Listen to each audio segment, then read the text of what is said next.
An asteroid broke off the moon and now it's super close to Earth. Does it pose a danger to us?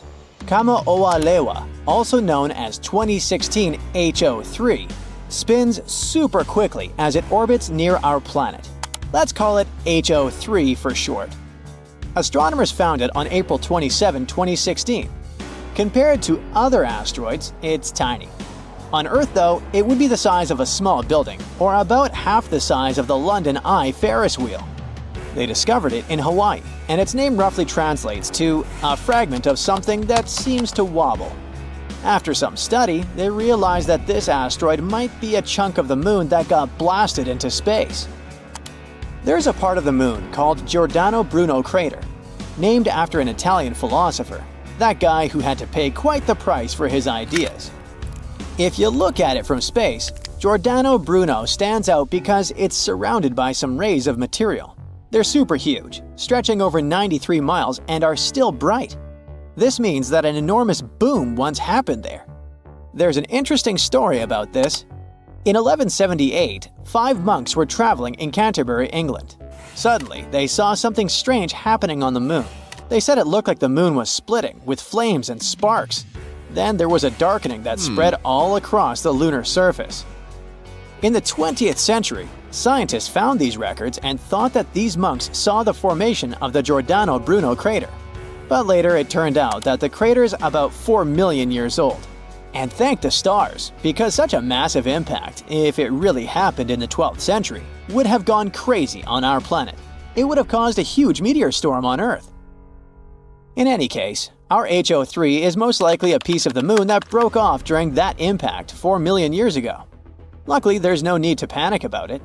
When astronomers spotted this sudden moon piece, they quickly tracked its orbit. Turns out, it won't collide with us anytime soon. It's going to be our quasi-satellite for at least 300 more years, meaning it'll follow a path around the Sun that keeps it close to Earth without colliding. Its orbit is wild, though. It seems to be constantly looping around our planet in some pretty unique loops, moving closer and going away, up and down. And then somewhere in the 24th century, it will go even more crazy, switching to a horseshoe orbit, slowly going away from us. Could HO3 collide with us someday? Maybe, but that would happen over millions of years, when it would leave its current orbit and collide with Earth, Venus, or even the Sun itself. Or maybe entirely ejected from the solar system. Even though it's one of the closest asteroids ever discovered, it's also one of the smallest and most stable ones. This discovery also opens up some exciting ideas about life in the universe. We see that rocks can travel between celestial bodies. There is a theory that life could have been spread all across the universe by traveling on these rocks like on some space Ubers, or at least the building blocks of life like carbon. Maybe life even hitchhiked to our planet on rocks from Mars. HO3 probably doesn't carry any life, but the fact that it can travel for millions of years carrying stuff on it and feeling fine supports this theory.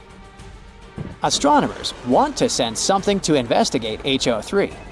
Back in 2017, a group of students gave an idea of using a spacecraft for it. The China National Space Administration wants to send a robotic probe to HO3 somewhere in 2025. The robot should fly there, collect samples, and bring them back to Earth for study. Unfortunately, you can't see this asteroid in the sky with the naked eye. Its size is about 130 to 330 feet in diameter, so it would be too tiny and dim to see without a super powerful telescope. But there is an asteroid that you'll be able to see, and it will be insane. In 2029, a large asteroid will pass so close to Earth that it will be visible to the naked eye. Make sure not to miss it, because this is a once-in-a-thousand-year event.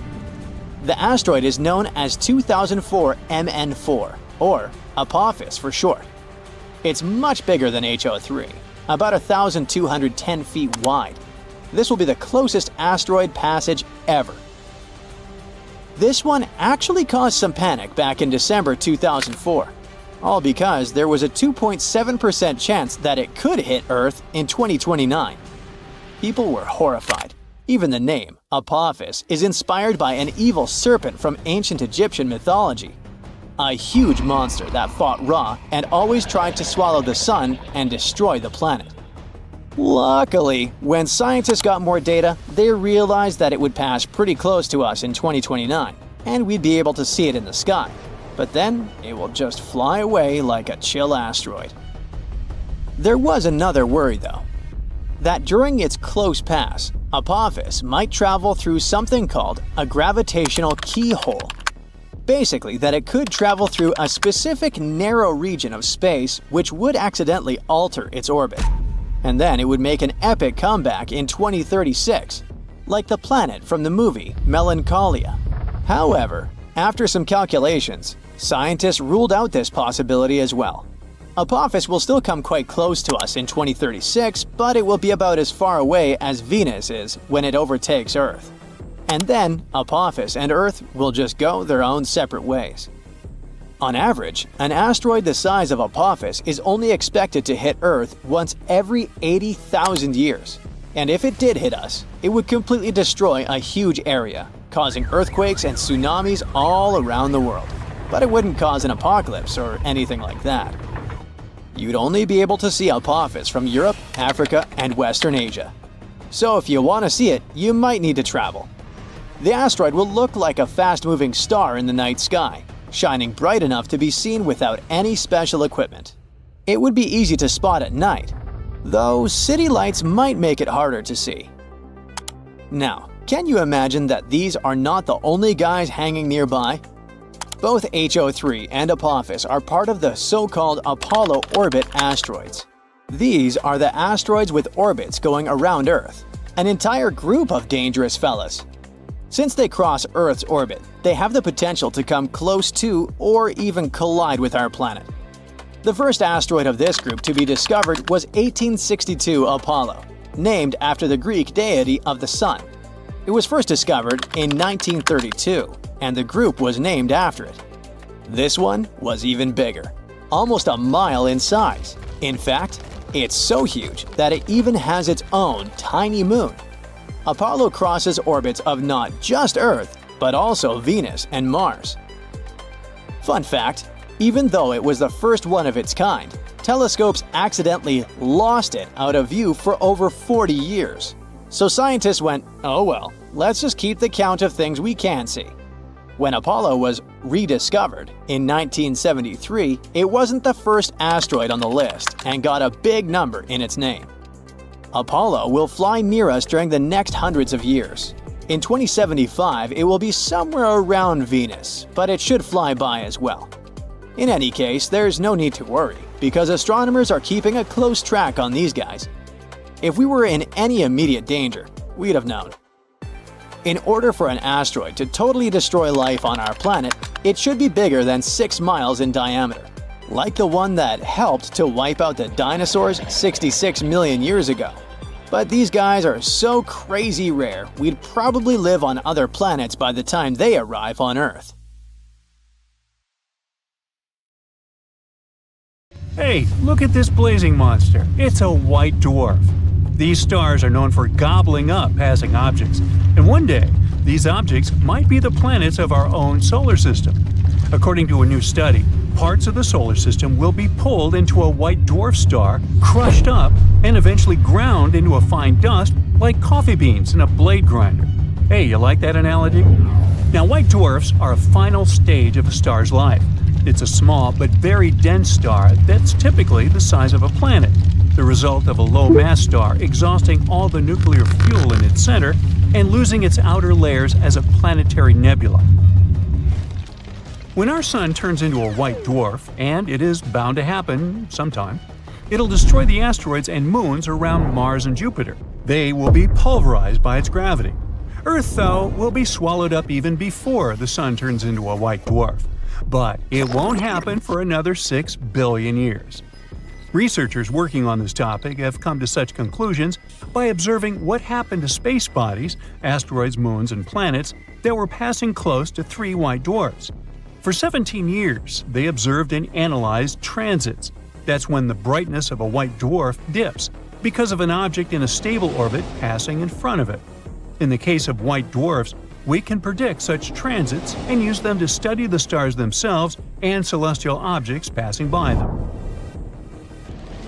So, when something gets too close to a white dwarf star, the star's immense gravity rips it into smaller and smaller pieces of debris.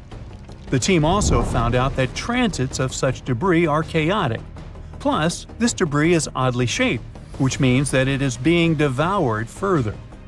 The first white dwarf used for studying the transit process, this here guy, seems steady and well-behaved over the last few years. Well, until scientists found some evidence of a massive catastrophic event that occurred in 2010 or so. The next star dims irregularly every couple of months before brightening again. And the third dwarf star used to behave close to theoretical predictions. It had transits that varied in number, shapes, and depths. But the latest study has shown that the transits are now completely gone.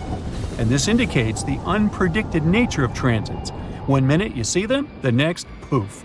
The reason might be the chaotic environment they have to exist in. As for our own solar system and our planet in general, its fate looks pretty sad. Earth will be swallowed by the expanding sun even before our star turns into a white dwarf. As for the rest of the solar system, located further from the sun, some of the asteroids between Mars and Jupiter, as well as some of Jupiter's moons, will be destroyed later. Oh well, they're likely to get dislodged and travel too close to the white dwarf. Now, at the same time, astronomers aren't 100% sure that it's exactly what will happen with our solar system. So I guess we'll just have to wait and see, for like 6 billion years.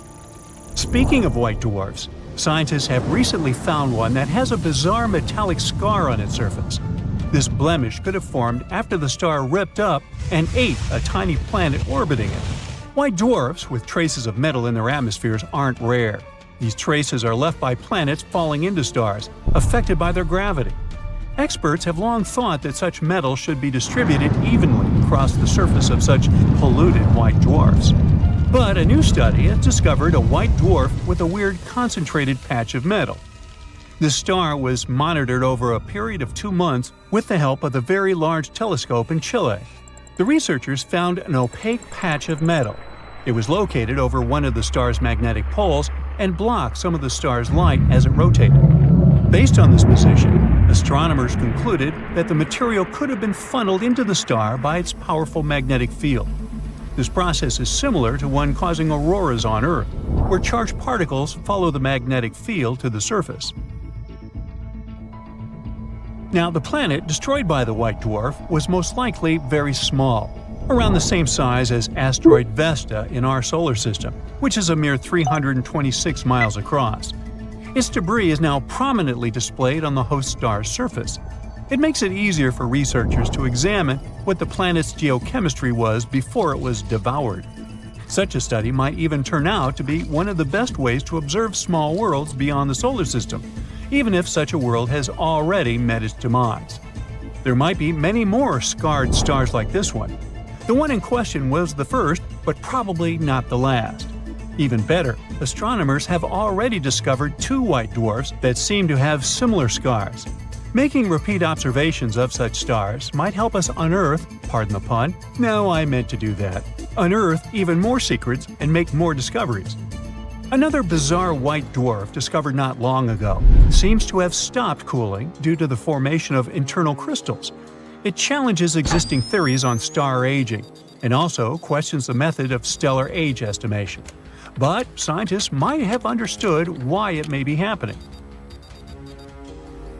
White dwarfs are believed to be dead stars. They keep cooling down over time, and normally this process can't be reversed or paused. But in 2019, the European Space Agency's Gaia satellite discovered a number of white dwarf stars that had stopped cooling for more than 8 billion years. It might mean that some white dwarfs can generate a lot of extra energy, which is at odds with the classical dead star theory. At first, astronomers couldn't figure out how it might happen. But in the end, more than 97% of stars in the Milky Way galaxy turn into white dwarfs. Astronomers have long thought that such stars are at the end of their lives. After depleting their nuclear energy source, they stop producing heat and cool down. Eventually, the dense plasma in their insides freezes into a solid state and the star solidifies from inside out. The whole process can take billions of years. But the new research claims that in some white dwarfs, this dense plasma doesn't simply freeze. Instead, its solid crystals forming upon freezing become less dense than the liquid and start floating around. They displace the heavier liquid downward. The movement of heavier material toward the center of a white dwarf releases gravitational energy, and this energy is enough to interrupt the star's cooling process and halt it for billions of years. Now, this explanation actually matches all of the properties of the unusual white dwarf population. But this is the first time such a transport mechanism has been seen in any type of star. And that's incredibly exciting. A totally new astrophysical phenomenon. But why does it happen in some stars but not in others? It most likely depends on the composition of the star. You see, some white dwarf stars are formed by the merger of two different stars. When they collide and form a white dwarf, it changes the composition of the star, which allows the formation of floating crystals. So this discovery might mean that astronomers will have to review the ways they use to determine the age of stars. At the moment, white dwarfs are often used as age indicators. The cooler a white dwarf is, the older it's believed to be. But now, we already know about possible delays in the cooling process of some dwarfs. It makes the popular age determination method more unreliable. Some stars of a given temperature may be billions of years older than we previously thought. The recently uncovered transport mechanism within white dwarfs means that some of these stars can be shining as bright as normal for billions of years. This complicates age dating and the use of white dwarfs to reconstruct the formation of our galaxy. Hey, stay tuned. Okay, it seems scientists have come across a strange object in space and they're not sure if it's a star or a planet. What we do know is that it's located 1,400 light-years away from us, and it makes us question what we thought we knew about the universe. Let me explain the dilemma here. We can tell if something is a star or a planet by considering the object's mass or the amount of stuff it has. Stars have a lot of mass, which gives them strong gravity that squeezes them tightly. Squeezing creates high temperatures inside them, causing them to shine brightly. Planets have less mass, so their gravity is weaker. They don't experience the same squeezing or high temperatures as stars. Instead, planets shine because they reflect the light from their stars, like our beautiful Earth does with our Sun, too. And this weirdo falls somewhere in between, since we consider it a brown dwarf. It's a special type of big, gaseous protostars. Brown dwarfs are usually like Jupiter in terms of their atmosphere. But they are much larger in size, about 13 to 80 times. If a brown dwarf has more than 80 times the mass of Jupiter, it can start burning regular hydrogen, just like a star. That's what usually makes stars shine brightly. But normally, brown dwarfs are not as hot as stars. Their inability to burn hydrogen has even earned them the nickname of failed stars. They burn at around 4,000 degrees Fahrenheit, which is cooler than most stars. But this object defies the norm. Its temperature measures an incredible 13,900 degrees Fahrenheit. Now let's put that into perspective. The hottest day in history was reported to happen in Death Valley, California, more than 100 years ago, with a temperature of 134 degrees Fahrenheit. People back then must have felt like they were melting along with everything around them. Now imagine getting closer to the Sun, like taking a trip to Venus. Venus can reach insane temperatures of 860 degrees. It's not only about the distance, though. Mercury is the planet closest to the Sun, but it's still colder than Venus. Venus is extremely hot due to the greenhouse effect. Did you know that Venus could have been a delightful place to live a long time ago? Or at least be home to any form of life. But at some point, it started to trap carbon dioxide and eventually created this thick, smoggy oven that doesn't release heat. And that's why it's so hard to explore. The longest a probe managed to last on Venus was 2 hours. But hey, that's longer than I can do at work, and then I melt. So yeah, then you get to the Sun. Its surface burns at an incredible 9,930 degrees Fahrenheit. And what's fascinating is that this weird brown star we're talking about is hotter than that. I mean, it's not hotter than the Sun's core, whose temperatures go up to 27 million degrees, but it's still very impressive and unusual for a brown dwarf to be this hot. At least, that's what everyone thought until they realized why it was happening. The brown dwarf is remarkably close to another star that falls into the category of white dwarfs. They're so close to each other that our mysterious star makes one orbit around its white dwarf friend in just 2.3 hours. Woo! How old we'd be over there! Since they're this close, they're tidally locked like our Moon and Earth. That means one side of this brown dwarf always faces the white dwarf, and the other side is forever in darkness. Because of all this, our brown dwarf is superheated on one side only. So its day side is what got us confused. While the temperature on the night side is what you would expect from a brown dwarf. But these extreme conditions won't last long. Such a hot temperature makes the molecules in the dwarf's atmosphere break apart into individual atoms. And while its molecules are falling apart, this brown dwarf is slowly disappearing. And if you think this brown dwarf is hot, what would you say about Eta Carinae? It's a star located about 7,500 light-years away from Earth, and it belongs to an elite group of stars we call luminous blue variables. One astronomer first noticed it in the 17th century, but back then, it was just a regular medium-bright star. Almost 200 years later, another astronomer was observing it. But this time, it was a very bright star, one of the brightest ones in the sky. A few years later, it reached the highest level of brightness in a big event called the Great Eruption. When it happened, the star could be easily seen in the night sky. It released so much light, as much as is emitted in a supernova explosion. It remained like that for a couple of years, which is not what usually happens with exploding stars. After the party reached its peak, the star decided it was time to leave. It's still hesitating though, so it's still alive but dimmer than before. There's a nebula around Eta Carinae too. It is a shell made of gas and dust that formed during the Great Eruption. It even blocks some of the star's light. Eta Carinae is a binary star system. That means there are two stars that orbit around each other. One component has a temperature of about 26,500 degrees, and the other 62,500 degrees. The main star in the Eta Carinae system, which is the more massive of the two, is 100 times heavier than our Sun.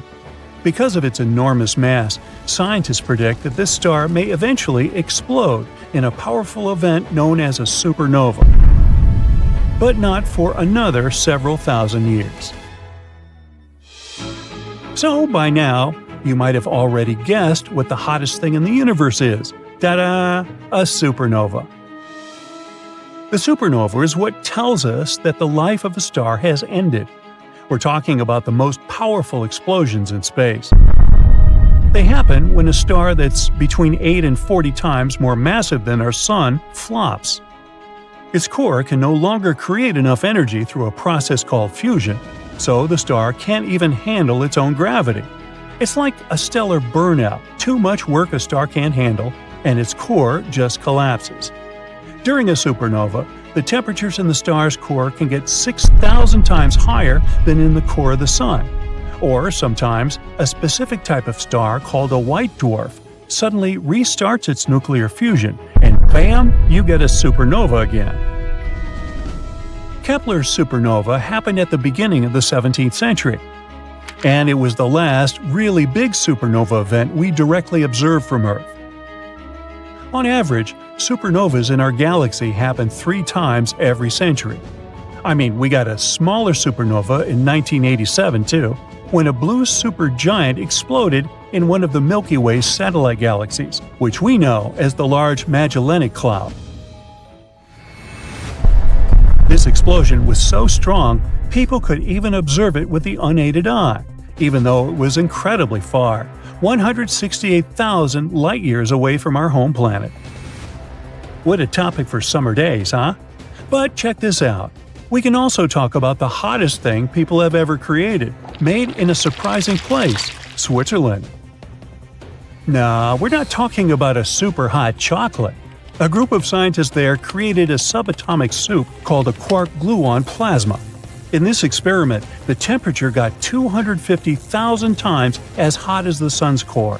The purpose of this experiment was to recreate the conditions that existed shortly after the Big Bang, when the universe was still in a state of chaos.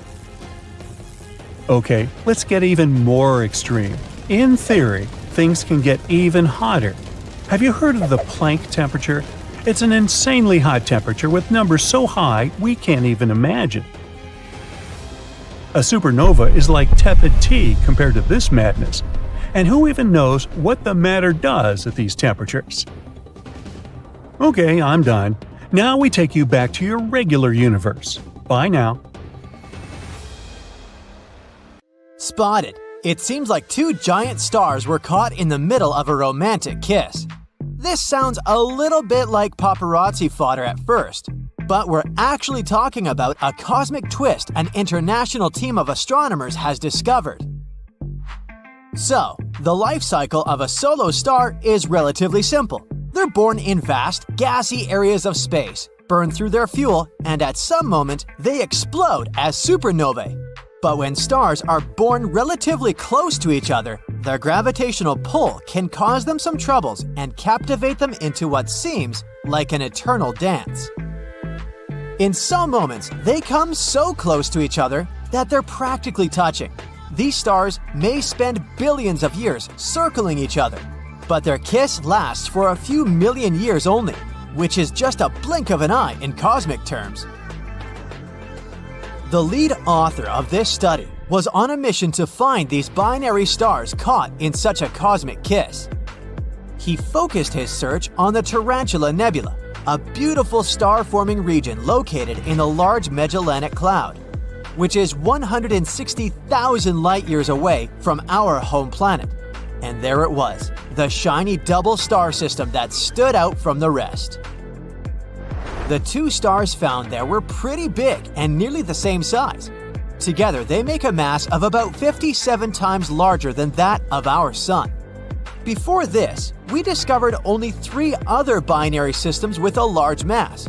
And since these two stars were so close to each other, they created an intense gravitational pull.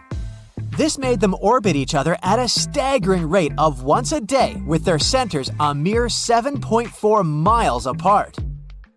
With the stars being so close, they formed a bridge where their fuel could mingle, allowing for around 30% of their total volume to be shared between the two. Temperatures of this system were crazy too. At first, it seems the internal mixing of their energy might make these stars live longer, as it allows for more fuel to be burned and for longer periods of time. But this is just a temporary benefit. There are 2 most likely scenarios for the star's ultimate fate. They could merge to form one giant star, which would eventually explode into a supernova. Or they could each explode separately and live out their remaining years as black holes orbiting each other. If they merge, this process would probably take around 600,000 years, while if they become binary black holes, they could continue burning for another 3 million years. But both scenarios would ultimately lead to their destruction. Unless the stars could end up as 2 separate black holes drifting away from each other through the vastness of space, there's a possibility for that to happen too. There's something spectacular stargazers across the globe could see recently. Jupiter and Venus, the 2 brightest planets in the sky, ended up so close it appeared like they were about to collide, or as if they were kissing too. At least that's what it looked like from here on Earth. In real terms, they're still 400 million miles away from each other.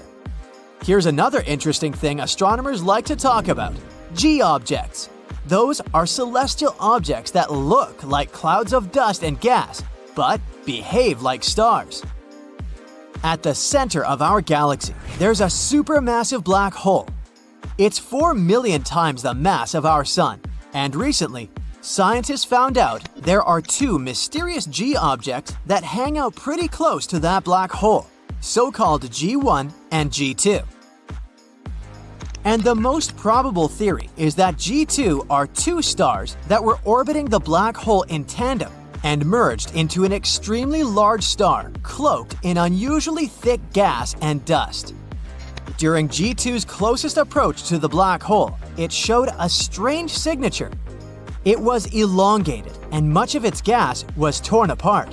As it got closer to the black hole, it lost its outer shell, and now it's getting more compact again. The thing that has everyone excited about the G objects is the material that gets pulled off of them by tidal forces as they sweep by the central black hole. This material must inevitably fall into the black hole, and the result is an impressive fireworks show. This happens because the material eaten by the black hole will heat up and emit radiation before it disappears across the event horizon. An event horizon is that scary boundary around a black hole from which nothing can escape. Now, it seems scientists have discovered 4 more G objects, and they're all located within 0.13 light-years of this black hole. And it could be that all of the 6 objects used to be binary stars that got together and merged because of the powerful gravity of this giant black hole. Usually, it takes over 1 million years to finish the merging process between two stars. We definitely want more G objects because it's one of the rare opportunities for us to study how things behave near a supermassive black hole without being swallowed. Yet. Have you heard of variable stars? Look up at the sky. We often think of the stars as unchanging, eternal lights. Yes, some stars might appear constant, but others change in brightness over time, which is why we call them variable stars. Some of them dim and brighten again over days, months, or even years. We can't see it with the naked eye. We're talking about changes astronomers can only notice using equipment and over longer periods. And how about vampire stars? Imagine 2 stars, a red giant and a white dwarf, in a binary system, swirling around each other like cosmic ballet dancers. The red giant, which used to be a vibrant and fiery star, now has aged and grown tired. Its outer layers of hydrogen, which were once held tightly by its gravity, have now weakened, making it vulnerable to the smaller, denser white dwarf. The white dwarf, known as the vampire star, thirsts for the hydrogen fuel that its larger sibling holds, and it sees a great chance there. As they spin together, the vampire star uses its powerful gravitational force to steal the hydrogen from the red giant's outer layers. The vampire star glows with a blue hue, looking full of energy and more youthful and vibrant than its aged dancing partner. Not only vampire stars, the horror continues with zombie stars too. Sometimes when the red giant explodes, it doesn't completely break up into smaller pieces. Instead, a white dwarf remnant is left behind. It's basically a zombie star that was gone at the moment, but has risen back to life. But this isn't your average zombie, hungry for brains. No, this star hungers for the very substance that its vampire sibling had been taking from it all along, hydrogen. And if the zombie star is close enough to its victim, it will start sucking material back in to start its core again. It will become a hydrogen explosive, ready to go boom in a spectacular show of cosmic revenge. It's a fascinating phenomenon. We usually won't even manage to detect it because these explosions are much fainter than the usual supernovas. But when it does happen, the resulting blast is truly epic.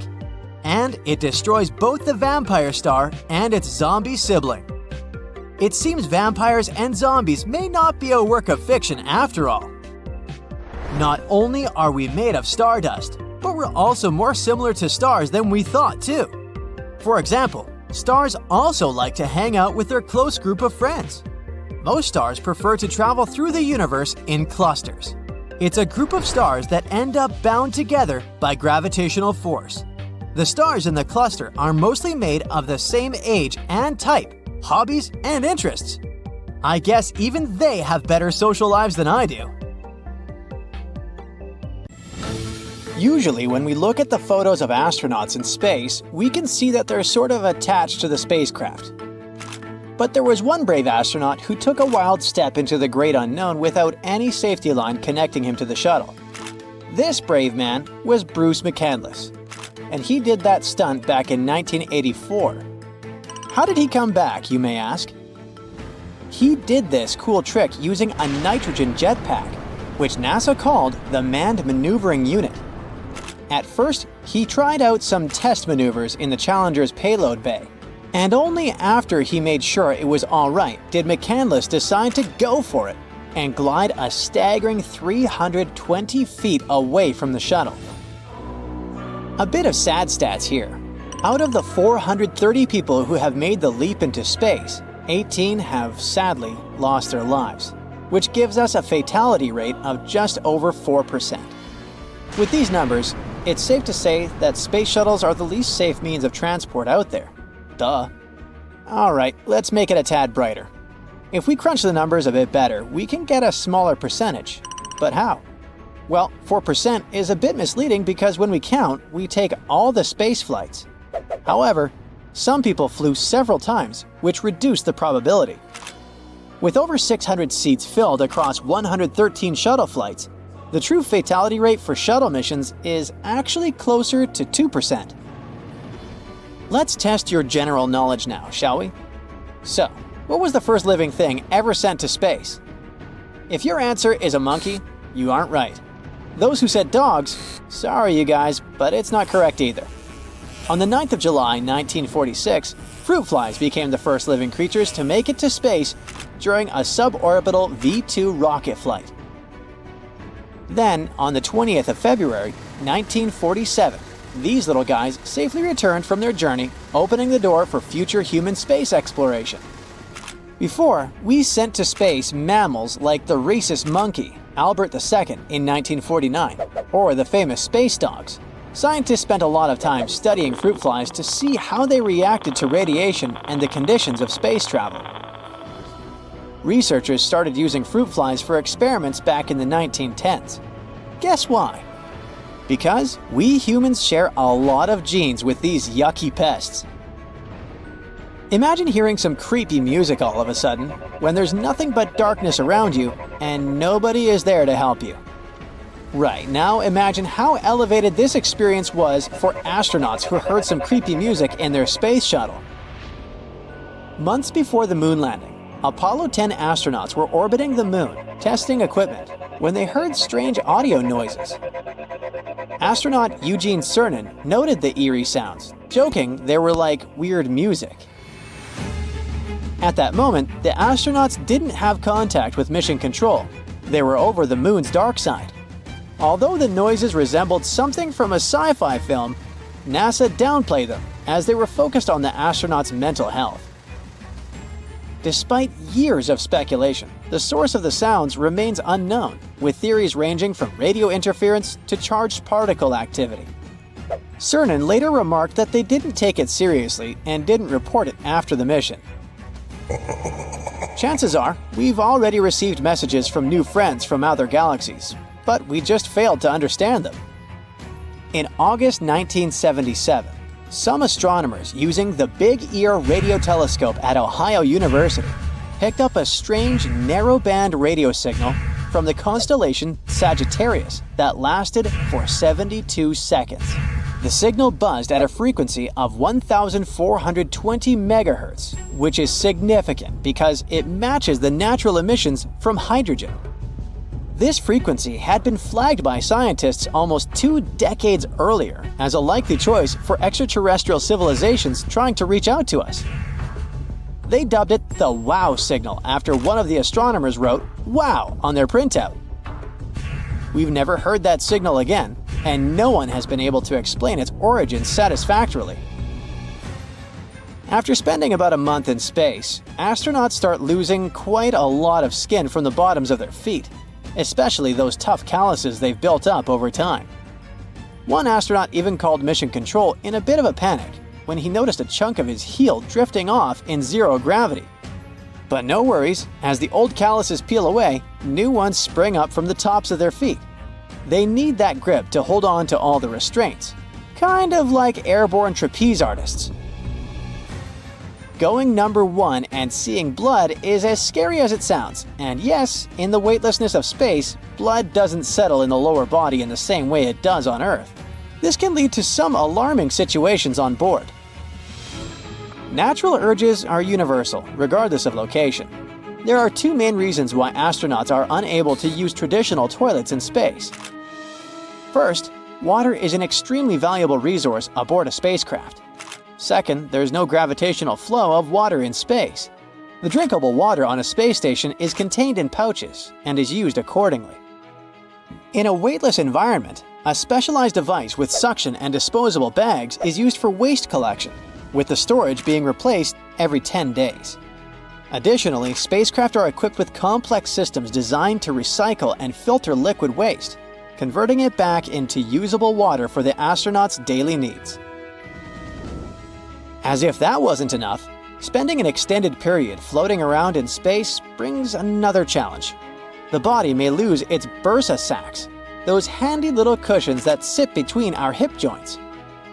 While this may not pose an immediate issue in the zero-gravity environment, returning to solid ground can turn the simple act of sitting down, whether in a chair or on a toilet, into a real struggle. The fluid shifts that contribute to blood-related issues don't stop there. They can also wreak havoc on astronauts' sinuses, creating a constant feeling of congestion.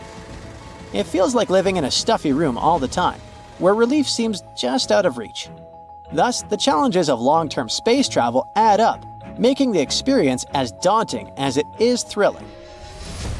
Another challenge astronauts run into is vision loss, also known as ocular syndrome, which sounds all sciencey.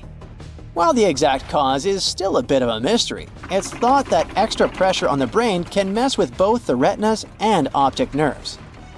And here's a fun fact: it mostly affects guys. By the way, you might assume that shutting your eyes in space means it's pitch black, but that's not the case. Because of high levels of radiation, astronauts can still see bright lights when they zip through certain parts of their orbit. It's a pretty strange phenomenon that keeps them on their toes, even with their eyes closed. Switching gears, let's talk about bone health in space. It turns out that being weightless can really take a toll on astronauts' bones. Like, they can lose up to 2% of their bone mass every month, which is pretty wild. But the good news? They've come up with new exercise routines that help fight off that bone loss.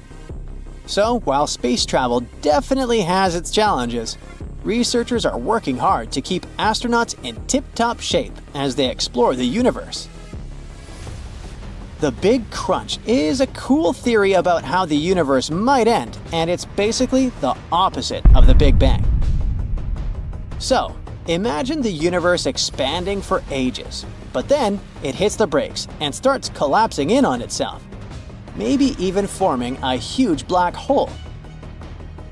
Scientists are looking into this by checking out the universe's density. If it's too dense, such a collapse might really happen. At first, people thought that gravity would eventually take over and stop the expansion from the Big Bang. But then we found this mysterious thing called dark energy, which is actually speeding up the universe's expansion. Because of that, it seems like the Big Crunch is pretty unlikely. Right now, the evidence shows that dark energy is here to stay, so the universe will just keep on expanding forever. You're flying above Earth on the International Space Station at an altitude of 250 miles. You cast a glance out the porthole, and your eyes widen in surprise. There's some kind of bright blue flash just above nighttime Europe. It's like there was an explosion of some strange substance there. Such a strange luminous event was spotted by a French astronaut from aboard the ISS. And it wasn't an explosion at all. It was lightning. and was directed upwards. Until recently, this phenomenon was a kind of fairy tale among pilots. Scientists had heard their stories about lightning striking upward and about red and blue flashes at high altitudes too. But there was no definitive proof of the existence of these luminous events. But they do exist and are called sprites, elves, trolls, and ghosts. So how does ordinary lightning work? Masses of moist air in a cloud rub against each other and create static electricity. It would be almost the same if you danced in a wool sweater. It becomes charged with static electricity. And if you touch a metal doorknob, there's a discharge between your fingers and the door. There's your lightning. So a thundercloud builds up a strong negative charge. Sooner or later, a leader is born in the cloud. It's a bright thermo-ionized channel, or more simply, lightning. The leader moves toward the ground in steps of a few tens of feet, and it can accelerate to an average speed of 200,000 miles per hour. At that speed, you could make a trip around the Earth in just 7 minutes. But negative particles attract positive particles, and particles with opposite charges will tend to connect and compensate for each other. So, simultaneously with the negatively charged leader, the positive charge from the Earth begins its upward journey. The electric charge from the Earth connects with the negatively charged leader in one channel. This is when the brightest and loudest discharge happens. We call it lightning. It's this discharge that you hear as thunder. The main lightning doesn't strike from top to bottom, but from bottom to top. Yep, that is, the lightning is actually directed upward. It's as if the Earth is striking back at the thundercloud. And that charge can reach up to 30,000 amps. Your average wall outlet only has about 15 amps. And the record for the length of lightning is about 440 miles. That's more than the width of the state of Kansas. Meteorologists recorded such lightning in Brazil. It was a discharge between giant thunderclouds. And the longest lightning strike was recorded in Argentina. A single lightning strike there lasted 16.3 seconds. By comparison, you blink at 0.1 seconds. So we saw a regular lightning strike. The positive particles from the ground neutralize the negative particles in the cloud. But the cloud is still full of positively charged particles. They accumulate and wait for their time to create lightning. Once the charge reaches a critical point, the lightning cloud throws that charge dozens of miles upward. This is called a blue jet. It's exactly the same luminous event seen by a French astronaut aboard the International Space Station. The blue jets look like someone turned on a gas burner pointing upward. The positively charged blue jets neutralize at high altitudes with negatively charged particles, but people on the ground cannot observe blue jets. Thunderclouds obstruct the view, but they can be seen from an airplane. That's why, for a long time, commercial airline pilots were the only witnesses to this phenomenon. On board the ISS is also a great place to observe jets, as they are born at the very top of thick clouds and shoot dozens of miles upwards. But if you climb even higher, you can see this kind of bizarre lightning. It's a sprite. It looks more like a jellyfish, a cloud of red charge at the top and a bunch of little tentacles coming down. Now, normal lightning can have a temperature of about 54,000 degrees Fahrenheit, but you can touch a sprite with your hands. Unless, of course, you're afraid of a powerful electrical discharge. The sprite has about the same temperature as an energy-saving light bulb. All because sprites are born in the mesosphere. This is the layer of our atmosphere that starts at about 31 miles high. And it's the coldest place on our planet. On the ground level, where we live, the air is much denser. There are just more air molecules. They absorb heat from the sun's rays, and we feel comfortable. But the higher up we go, the fewer air molecules there are. At the altitude at which commercial airline planes fly, there's no longer enough air to accumulate that heat. You wouldn't even be able to breathe up there. That's why every airplane has oxygen masks for emergencies. And the temperature here is even colder than at the South Pole. In the mesosphere, there's almost no air, and the temperature here can be around negative 202 degrees Fahrenheit. And although the temperature of the lightning itself is high, in general, it's like if you poured a glass of boiling water into a huge barrel of cold water. The temperature won't change much. Sprites can only appear when paired with thunderclouds below. As a discharge occurs in a cloud, a sprite appears in the mesosphere. It tries to equalize the amount of charge in the atmosphere. So it's like these red flashes of lightning are trying to reach down to the thunderstorm. And a sprite itself can be as wide as the state of Massachusetts. And then there's a ghost. It can appear for the tiniest fraction of a second right after the sprite. It's a faint green glow, like an aurora. They were first discovered in 2014, and official confirmation by the scientific community only appeared in 2019. They're still poorly understood, but there's a hypothesis that ghosts have something in common with auroras. At least their color is green, and it may arise due to excited oxygen atoms. Sometimes we can spot trolls along with sprites. They look like pillars that support a sprite. It's a red glow at the end of the sprite's tentacles. The next moment, the troll releases a red streak down from itself. And if we climb even higher, we can see the elves. They only appear for 1 millisecond. It's a dim, flat glow that appears during thunderstorms in the ionosphere at an altitude of about 62 miles above sea level. Elves can be as wide as the distance between New York and Washington, D.C. Elves were first discovered during space shuttle flights in 1990.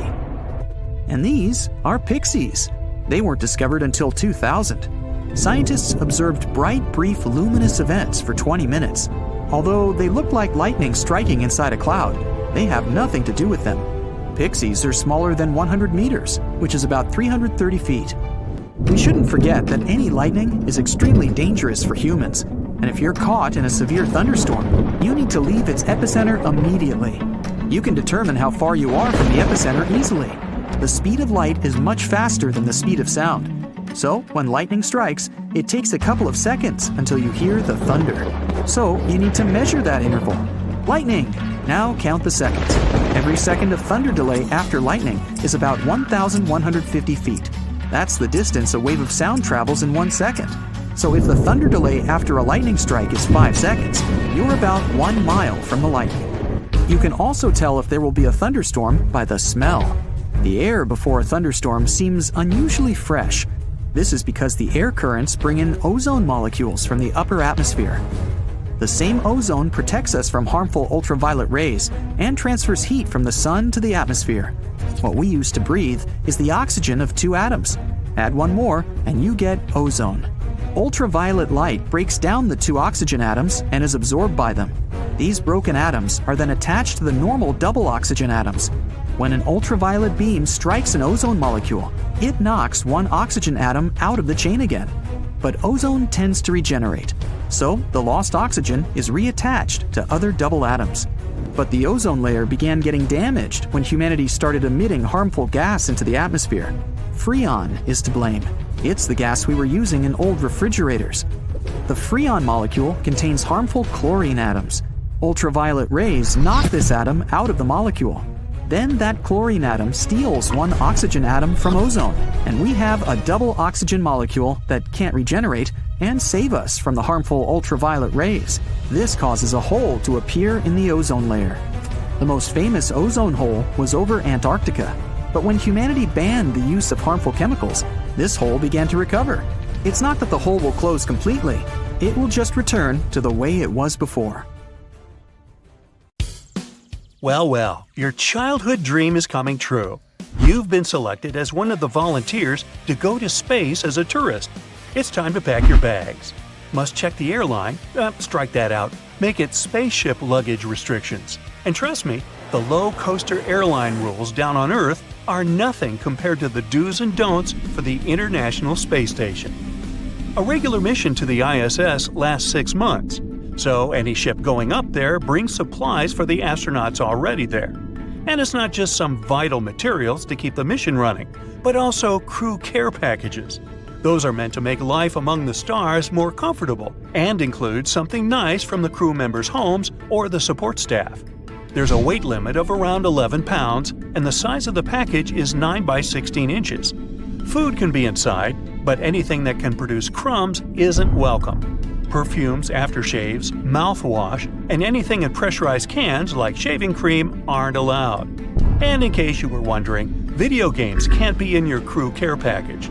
There could be some problems with batteries up there. So no video games for months? I might reconsider my astronaut career. Clothes are good to go, but only if they're 100% cotton. One more thing that takes off with the spaceship is an official flight kit.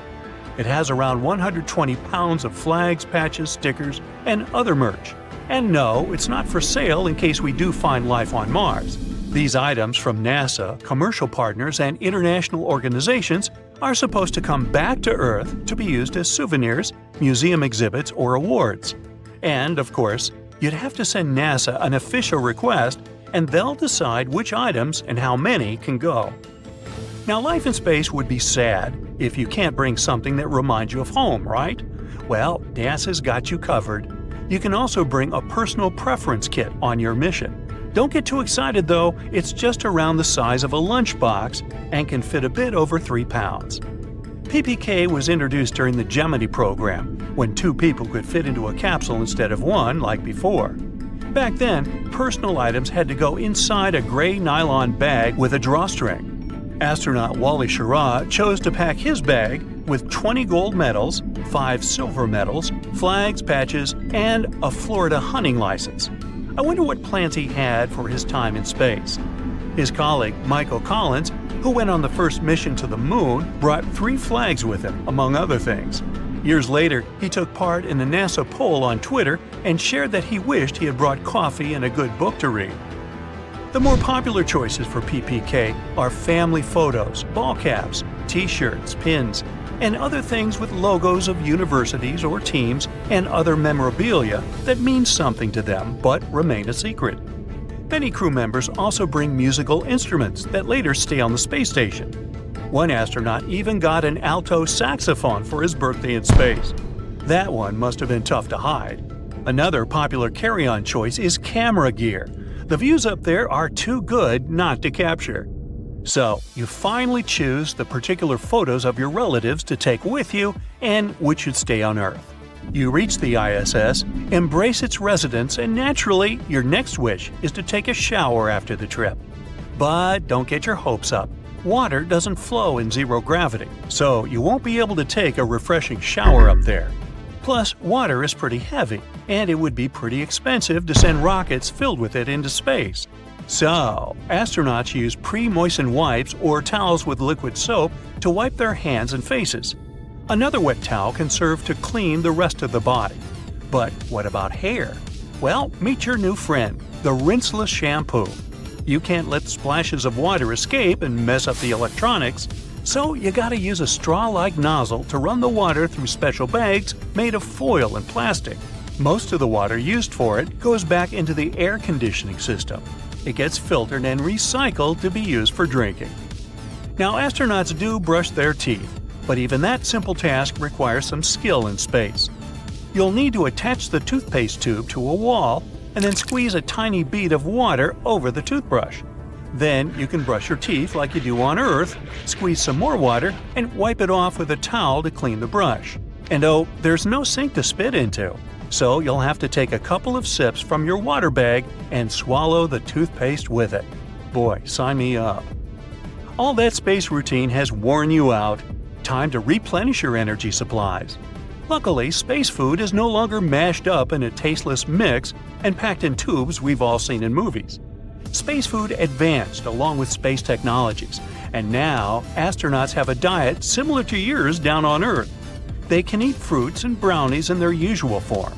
When someone on the ISS wants to snack on mac and cheese, they just need to add some water to it. There are no fridges up there, so you can't bring your favorite ice cream, and all other foods must be properly stored. It mostly comes in plastic packaging or cans. To prevent your meal from flying away, that packaging comes with Velcro patches and can be attached to a tray or table. There's a convection oven, so those lunches among the stars won't be as cold as outer space. Astronauts get 3 meals a day, and nutritionists make sure they're all well balanced. You can choose between coffee, tea, orange juice, fruit punches, and lemonade when you feel thirsty. Fizzy drinks don't fizz in freefall, so you can't bring soda. There's ketchup, mustard, and mayo to spice up your diet, but the salt and pepper only come in liquid shape. Otherwise, they clog the air vents and other equipment or get stuck in the astronauts' eyes, mouths, and nose. Yep, we already know crumbs aren't welcome in space for the same reason. But what about bread? One option is to replace it with tortillas. Another option is to sneak a sandwich on your spaceship without anyone knowing. John Young tried it once. but the crumbs were a disaster, so he couldn't enjoy his corned beef sandwich at all. You could also wait for the scientists to find a solution. They've been working on it for a while. A German company called Bake in Space teamed up with the German Aerospace Center and a bunch of researchers to create the perfect dough and find a way to bake it right in space. They need a special oven, and its surface shouldn't heat up over a certain temperature. So far, the astronauts have successfully baked cookies on the ISS. It took way longer than it would in a regular kitchen, but the result was worth the wait. The whole station smelled like cookies. Speaking of smells, they can hang on for years in the space station, and you just can't open the window and air the room, you know. So even a non-toxic material can give off odors that could tamper with the astronauts' work or even make them sick and put the mission at risk. That's why NASA has its own chief sniffer, also known as Nostradamus. His work is to smell all objects that will be in the habitable zone of the ISS. Now, you can't wait to journal about everything you've learned. Too bad pencils aren't welcome in space. The lead could easily break off, float away, and cause some major drama. A regular pen wouldn't work in weightlessness, so a special pressurized space pen premiered back in 1968. There are around 80 models of it now, and dozens of them are currently floating on the ISS. It's been one busy day in space so far, and your mission is just getting started. These eerie objects are called quasars. They're some of the brightest and most powerful objects in the universe. They lurk in the depths of space, consuming entire galaxies with their insatiable hunger. But what are quasars? Where did they come from? And most importantly, are they dangerous to us? Picture a supermassive black hole, a cosmic monster so massive that it can swallow entire stars and bend the fabric of time. Usually, there's such a black hole in the center of every galaxy. That includes our own Milky Way galaxy. Ours is named Sagittarius A star. Sounds like the name of a hipster coffee shop, but in reality, it's a terrifying celestial body, which is 4 million times heavier than our Sun. You could even see it online. For the first time, we took a photo of this black hole in May 2022. But don't worry. Even though it's supermassive, it's not going to swallow us up anytime soon. This black hole is relatively small, and is too tiny to eat an entire galaxy. So it's more like a cosmic vacuum cleaner that sucks up stars or gas that gets too close. But there are black holes in the centers of galaxies that are way heavier and more dangerous than ours. They can weigh millions or even billions of times more than our own Sun. Now, imagine one of these monsters. Usually they're surrounded by a swirling, glowing disk of gas and dust, like water swirling down a drain. It's called an accretion disk, and it's where the magic of quasars happens. As material from the accretion disk falls toward the center, it heats up to millions of degrees, releasing vast amounts of energy in the form of radiation. And this radiation is what we observe as a quasar. So basically, the more material a black hole can consume from its surroundings, the brighter its quasar will be. This is what makes them so bright and powerful, shining like beacons in the night sky. And just imagine, some black holes can actually make entire galaxies their meal. Now, combine their ravenous appetite with some intense radiation, and you'll get a truly awe-inspiring display of cosmic power. No wonder we can see them, even though they're some of the most distant objects in the universe. Quasars were discovered in the late 1950s by accident. Astronomers were just chilling and looking at the sky when suddenly they stumbled upon something strange. Radio signals that had no visible source. By 1960, hundreds of these strange objects had been found. Astronomers named them quasars, short for quasi-stellar radio source. These objects were small and far away, but their energy output was immense and difficult to explain.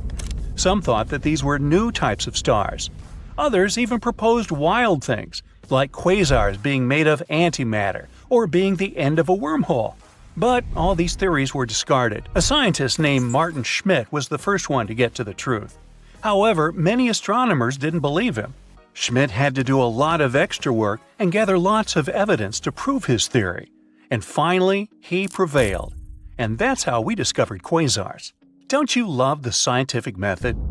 And since then, astronomers have been captivated by these objects. Why? Because they have some pretty eerie qualities. You could call them quasi-quasars. For example, they kind of defy the laws of physics. They emit jets of particles that travel at speeds close to the speed of light. These particles move so fast that they can even distort the very fabric of space and time. But sometimes, they also help us confirm the laws of physics. Now imagine driving a car. As you drive, objects in the rear window start to appear smaller and smaller until they disappear from view entirely. That's exactly what happens with quasars, except they're moving away from us at incredibly fast speeds, up to 90% the speed of light. Wonder why they're trying so hard to sprint away from us. But in any case, this helps us confirm that the universe does expand for real. Another eerie thing about quasars is that they're incredibly old. Some even date back to the time when galaxies were forming, or to the birth of our universe. Additionally, quasars are some of the most distant objects that we can observe in the universe. Some of them are located billions of light years away from us. This means that when we observe a quasar, we're actually seeing light that was emitted billions of years ago, when the Earth was much younger and different than it is today. And that's why they work like cosmic time capsules. Studying them gives us a glimpse into the distant past. You see, galaxies are like giant cities, with stars and planets serving as the inhabitants. But just like cities evolve over time, galaxies also undergo changes as they age. And that's where quasars come in. They're like the urban planners of the universe. They shape the galaxies through their powerful gravitational influence. By eating galaxies and releasing intense radiation, they can trigger star formation and shape the structure of the galaxy itself. It's like the cosmic equivalent of a master chef, or a leaf blower, you pick. For example, let's take galaxy mergers. Here are two massive entities coming together, swirling and spinning around each other. As they get closer and closer, their gravitational pull becomes stronger, and they start to merge into a new, bigger galaxy. It's a beautiful and dramatic process, one that can take millions of years to complete. But all this doesn't go without consequences. The gas and dust within the galaxies collide, creating massive shockwaves that trigger the birth of new stars and even supermassive black holes. And this is where the quasars come into play. Some quasars may be born during these galactic get-togethers, and thanks to this, they help us study the effects of this process and the evolution of galaxies over time. But it's not all serious science and no fun. For example, how about gravitational lensing? Now, that's something straight out of a sci-fi movie. It happens when the gravity of a massive object, like a quasar, bends the path of light from a more distant object, like a galaxy, behind it. It's like having a really big magnifying glass in space. When you combine a quasar with gravitational lensing, you get some seriously awesome cosmic eye candy. The result is kind of like a funhouse mirror, where objects appear warped and twisted in strange and mesmerizing ways. Gravitational lensing isn't just for show. It's also a powerful tool for astronomers to study the distribution of dark matter and the structure of the universe. And that's not all. Some scientists have proposed that quasars could help us build the map of the universe. They can work like giant neon road signs. Turn left at the quasar and you'll reach your destination. They're like lighthouses that help us navigate through space. By analyzing the light from different quasars, astronomers can determine the distances between them and create a 3D map of the universe. And the best part?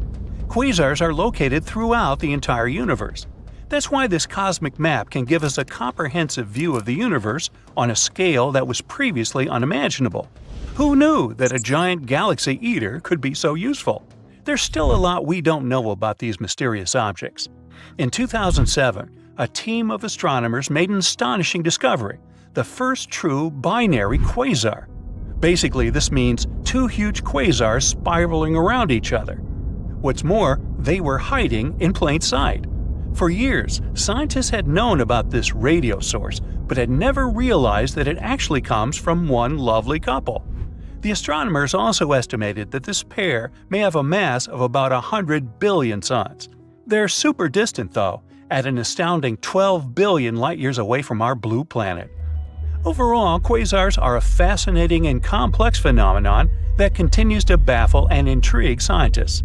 They may be cosmic galaxy eaters, but they're also playing a critical role in the formation and evolution of the universe.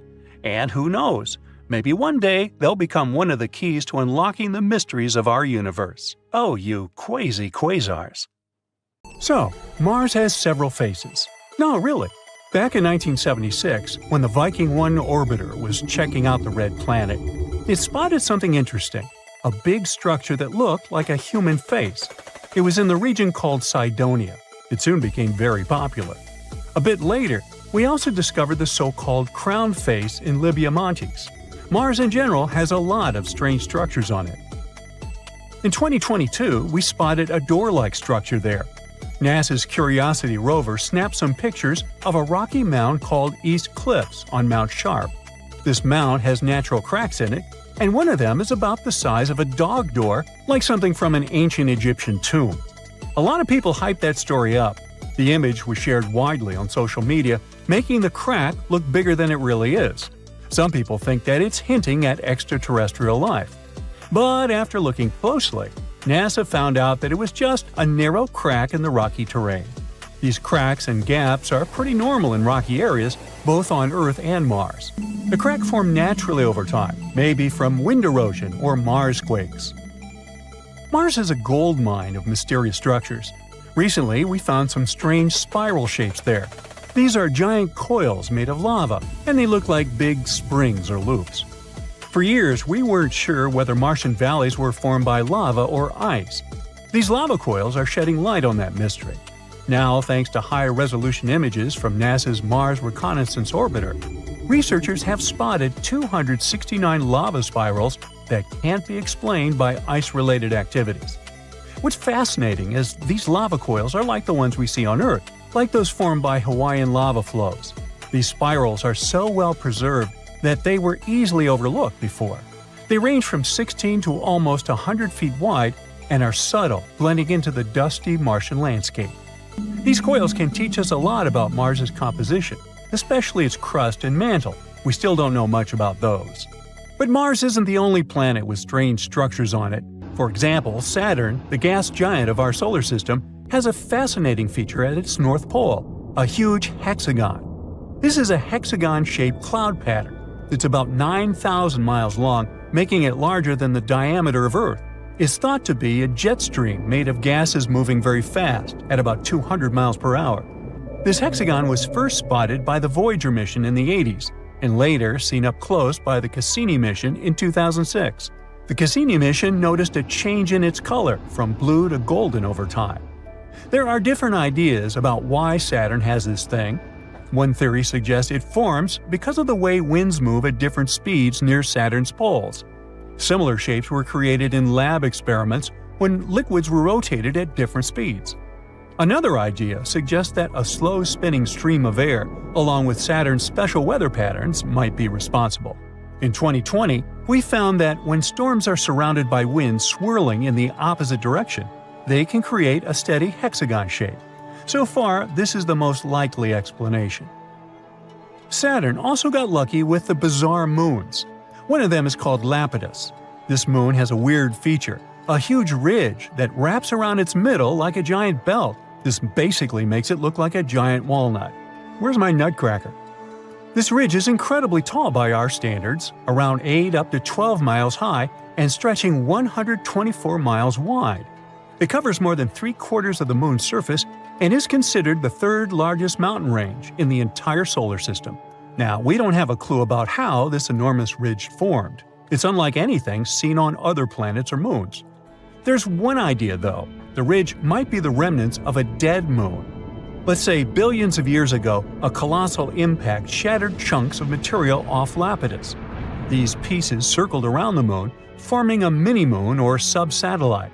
And over time, the gravitational pull of Lapidus tore this mini-moon apart, creating a ring of debris around it. As the debris from this ring fell back onto Lapidus, it built up the massive ridge we see today. They think this process happened quickly, maybe over centuries. Saturn's gravity didn't interfere because, luckily, Lapidus was quite far away from it. If Lapidus was closer to Saturn, its moon might have been pulled away. But we do need more simulations to see if this theory is true. Titan, another one of Saturn's moons, also has some weird stuff going on in its methane seas. Scientists have spotted these strange bright spots called magic islands that seem to pop up and disappear over time. We have no idea what they are. Titan's atmosphere is packed with complex organic molecules that clump together and fall to its surface like snow. These magic islands might be snow clumps that soak up methane and sink very slowly. But there's a problem. In water, molecules stick together, which is why stuff can float on top of it. But methane is different. It likes to grab onto other molecules, so it makes any solid thing sink immediately. Yet, these magic islands don't sink. There's a theory that these islands might be like sponges made of ice with lots of holes. When pieces of this holy ice come loose from the edge of the lake, they can float on Titan's seas for a bit before going down under. There are also other ideas, like bubbles of nitrogen gas or waves caused by wind. We need more research to know for sure. Moons like to be weird. Just look at our own one. In 1971, we found a patch with missing soil on our moon, and it looks like a blue lake. They call this mysterious spot Ina. We first spotted it during the Apollo 15 mission in 1971. Later, the Apollo 17 mission took clearer pictures of it. This spot, shaped like a bluish D letter, is one of the weirdest things on the moon. The color comes from special rocks rich in titanium called basalts. These rocks cover Ina's floor and make it look blue. There are also bluish areas near the edges of the mounds inside Ina. Ina is unique and probably has a long history. It might have had volcanic activity, with mounds that are about 3.5 billion years old. It's similar to the surface age of the volcanic field that surrounds Ina. Now, our moon has its own face, just like those on Mars. There's an area near the moon's south pole that looks like a face, but it's just a bunch of craters and shadows that happen to make an image resembling a face when seen from far away. These craters have been there for billions of years and cover about 16% of the moon's surface. Some of these craters might even have water and ice inside of them. You might be wondering why there are so many faces in our solar system. Well, that's because our brains are wired to recognize faces, even when there aren't any. It's a phenomenon called pareidolia. Our brains try to make sense of shapes, so when we see something that looks a bit like a human, our brain turns it into one because it's familiar. Like when you see a shadow figure on a chair with clothes, or even on Mercury. Some people see shapes like Mickey Mouse. So don't worry, it's not extraterrestrial life. It's our brains that play tricks on us, making us see familiar shapes like faces even where they don't really exist. Earth's magnetic field hides a fascinating story. It turns out that it's getting weaker day by day. In fact, it's been doing so for the last 3,000 years. And if this trend continues, we could be in for some trouble within a millennium. What's the big deal? Well, picture this. Magnetic north becomes south, and vice versa. Pretty wild, right? When this happens, our planet's protective magnetic shield might weaken, allowing more cosmic rays to hit us.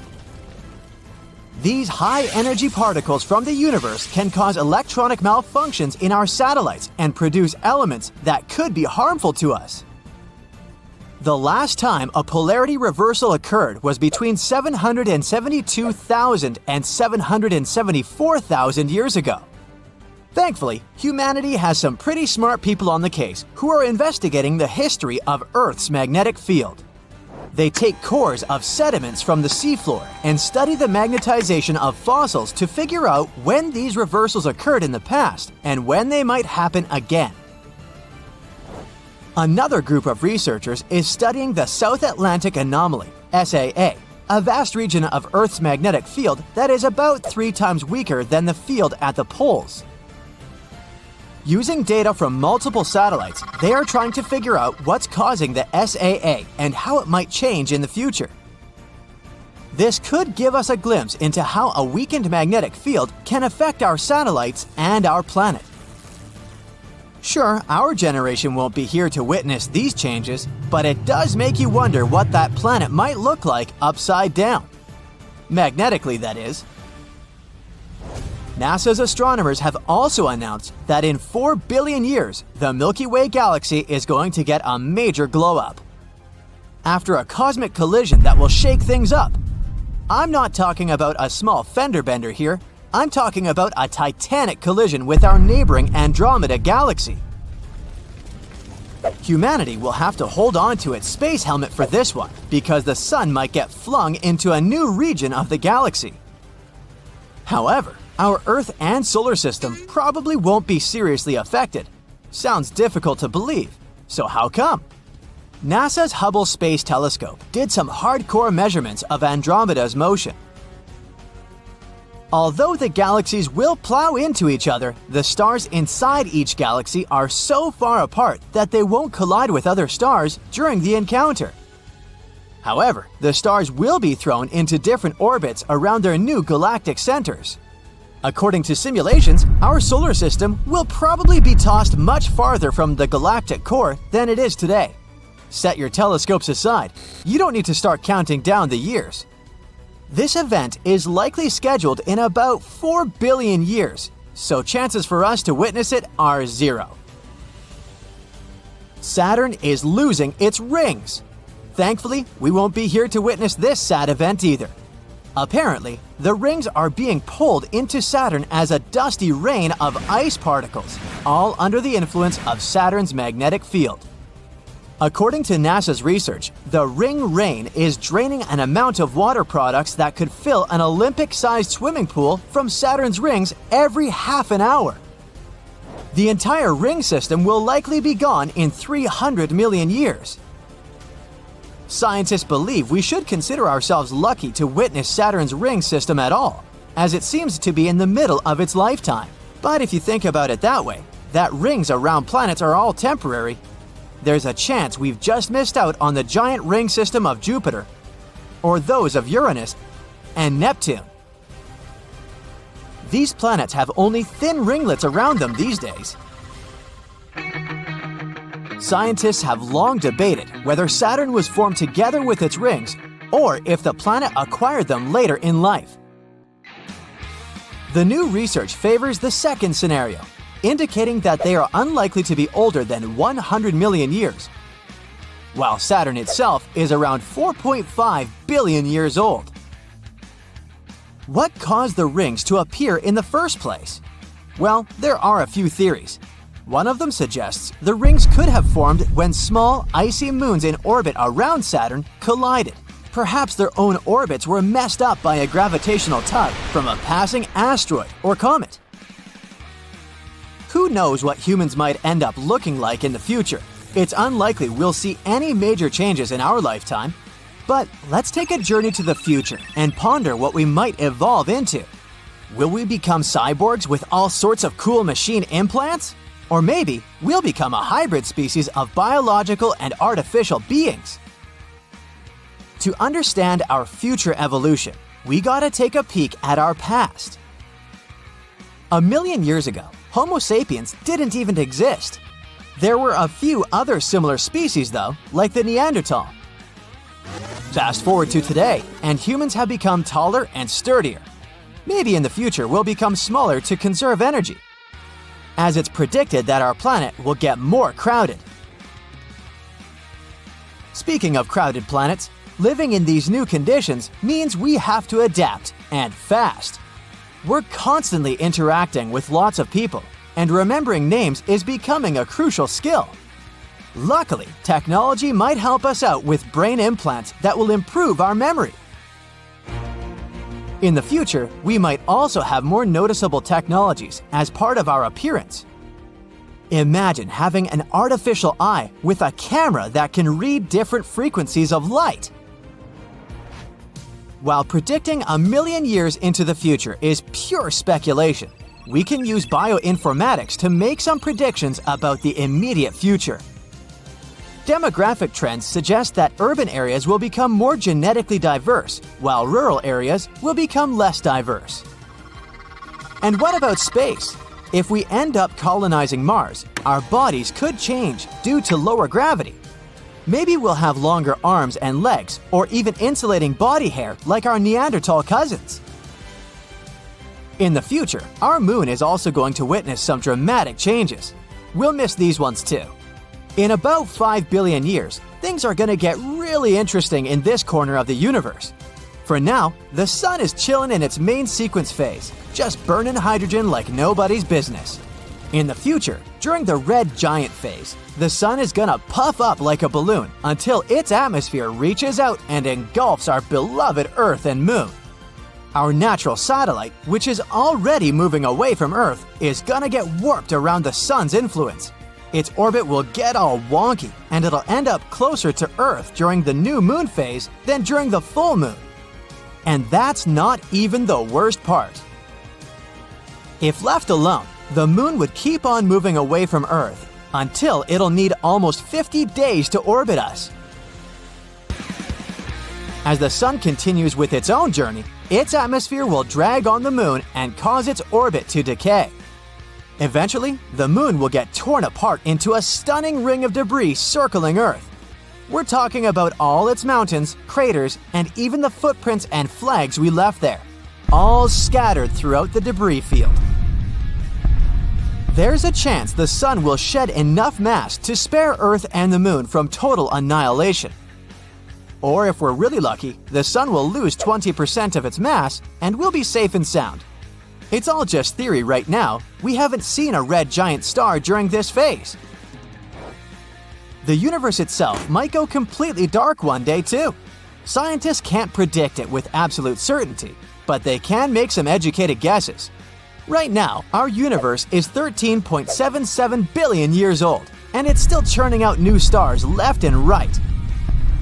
It's said that eventually, after about 1 trillion years, the last star will be born.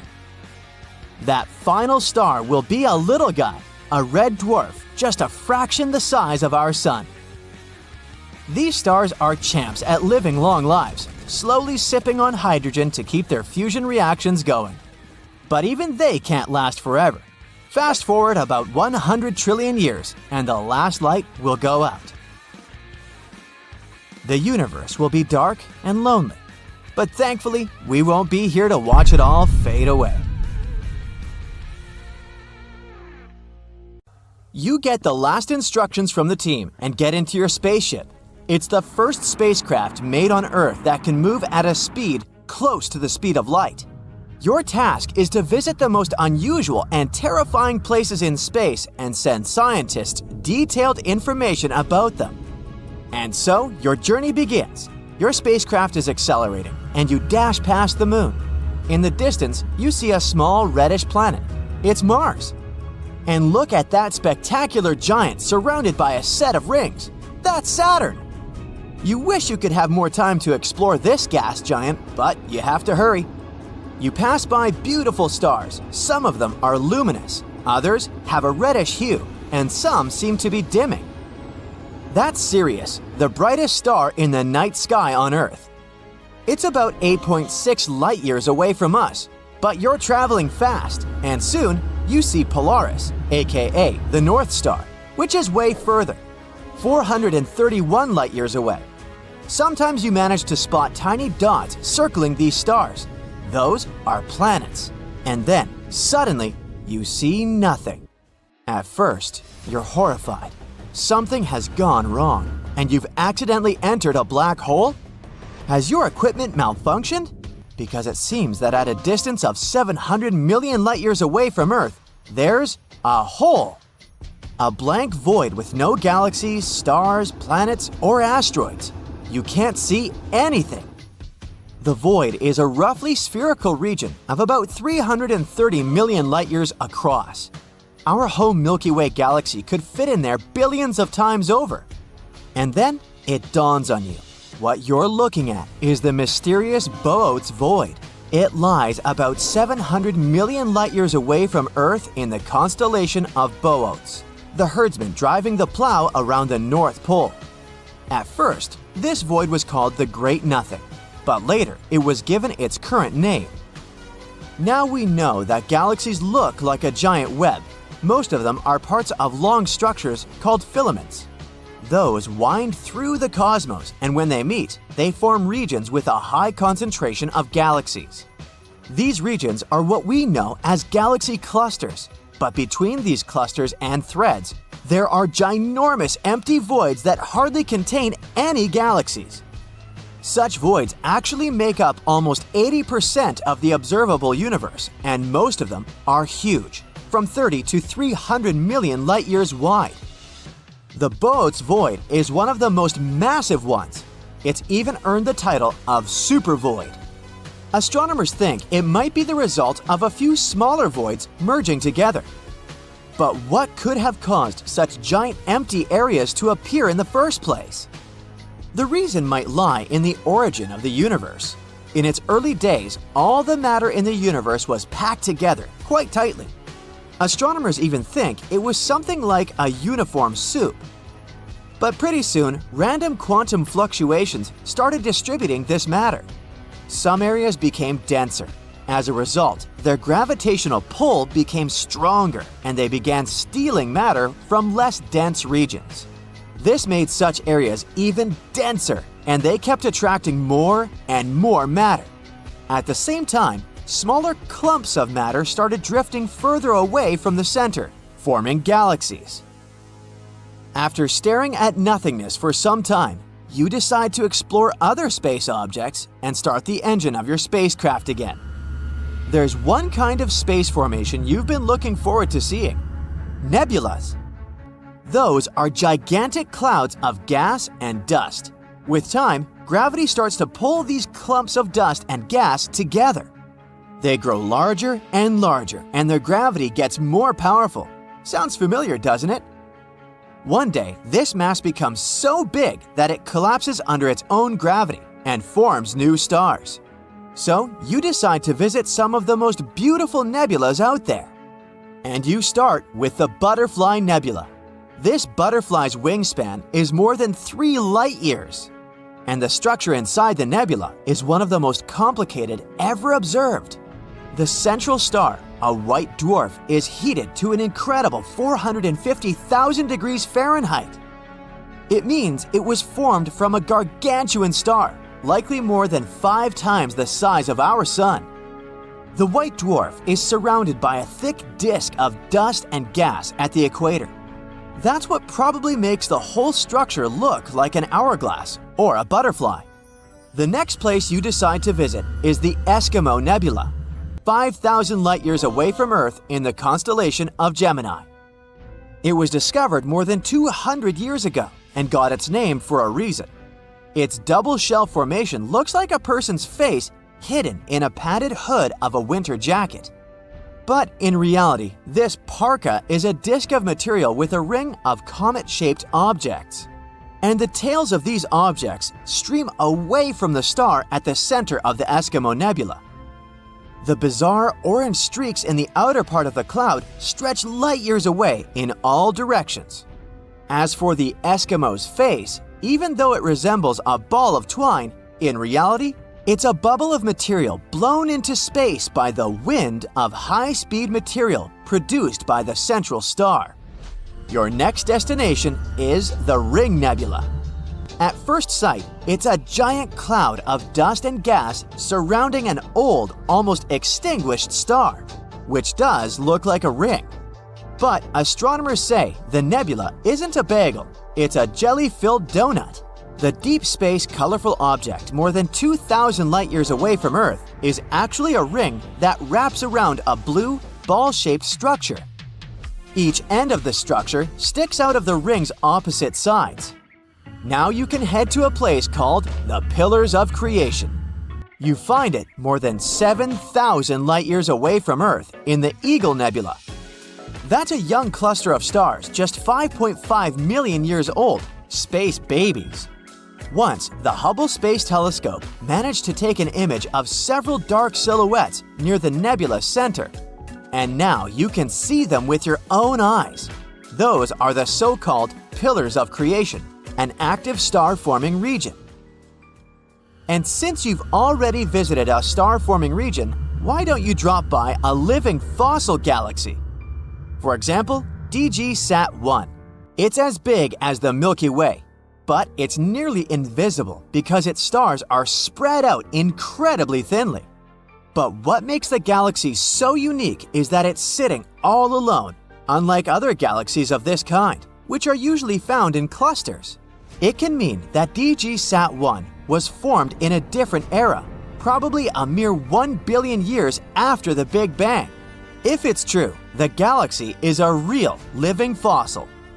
The next stop on your space sightseeing tour is the Black Widow Pulsar.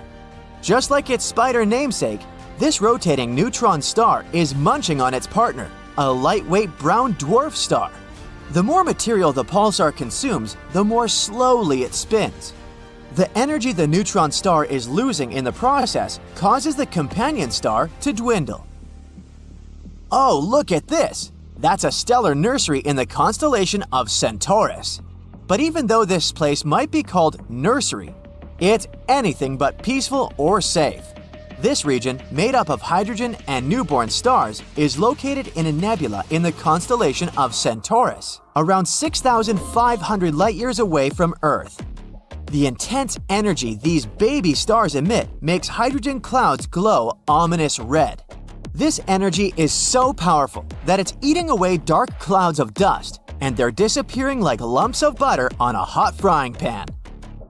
You're continuing your journey when you see something absolutely amazing, a cloud of water floating in space. To be more precise, it's a cloud of water vapor surrounding a supermassive black hole 12 billion light-years away from Earth. The cloud contains 140 trillion times the entire volume of water on our planet. Astronomers believe this water cloud appeared just 1.6 billion years later than the universe itself. You know, it's hard not to wonder if there's another form of life out there in the universe when you look up at the night sky. There's this thing called the Fermi Paradox. It basically says this: if civilizations that might live somewhere out there in the universe are so common, why haven't we found any signs of them? We've looked really hard, but we haven't stumbled over any proof that there are other forms of life somewhere in space. And we suspect there could be many civilizations, because scientists have calculated there are possibly billions of habitable planets in our galaxy alone. So, it would seem reasonable to assume that some of these planets could have developed intelligent life, possibly even civilizations that are more advanced than ours. So, the Fermi Paradox basically says, hey, where's the party? How come we weren't invited? And one of the potential answers to why we haven't found any other form of life in the universe is something called the Great Filter Theory. This theory appeared in the 1990s, and it says there's a big obstacle or challenge that prevents life from being widespread in the universe. It's called the Great Filter because it suggests that there is a filter that most, if not all, civilizations must pass through in order to become really cool and advanced, like the ones from science fiction movies. But so far, there are no signs of other civilizations like that, or even some real evidence of any form of life. Maybe it's really hard to evolve into a complex life form, or maybe it's really hard to develop the technology to travel through space. Either way, it sounds like a tricky obstacle all intelligent civilizations may face, the one that doesn't allow them to make any progress beyond a certain point. It means they might have come to a certain level of development and then something happened that destroyed them, like an asteroid impact or an environmental disaster. Or they could cause their own demise, and bam, everything they've achieved is gone. So the Great Filter suggests there's some kind of obstacle that stops intelligent civilizations from becoming advanced enough to make contact with other civilizations or colonize other planets. This theory presents two interesting scenarios. The first one says that the filter lies in our past and that we have already overcome it. This would mean we have passed the hardest phase and the test in general. Well, woohoo! But it would also mean that intelligent life is relatively rare in the universe and that we may be the only advanced civilization that exists at the moment. So, the universe could really be relatively empty when it comes to intelligent life. That means the chances that we'll make some friends from other planets and visit them in our super cool spaceships are low. Well, that's sad. But the second scenario is a lot worse. It states that the filter could actually lie in our future. We haven't faced this mysterious and pretty advanced test yet. That means there's still a chance for us to fail. If the filter really does lie in our future, it may mean there are many intelligent civilizations out there, but they're all struggling to overcome the same obstacles that we could face sooner than we think. They may be trying to pass these tests, stay alive, and send us a message that we're not alone and that they would like to visit us too. One of the things the Great Filter Theory talks about is the development of artificial intelligence, or AI. As AI technologies become more advanced, it's possible that it could pose a threat to humanity, or lead to unwanted consequences if we're not careful enough with it. There's still hope, though. Not everything is so dark and gloomy. Maybe some civilizations have already passed the Great Filter and are out there in the universe, and they'll manage to send us a message.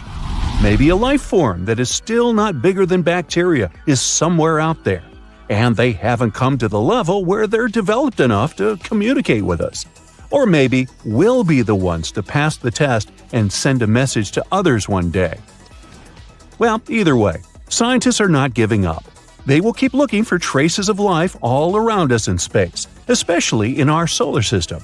And some of their discoveries tell us we may not need to look beyond our own neighborhood to find signs of life. First, there's Enceladus, a small moon that circles around Saturn.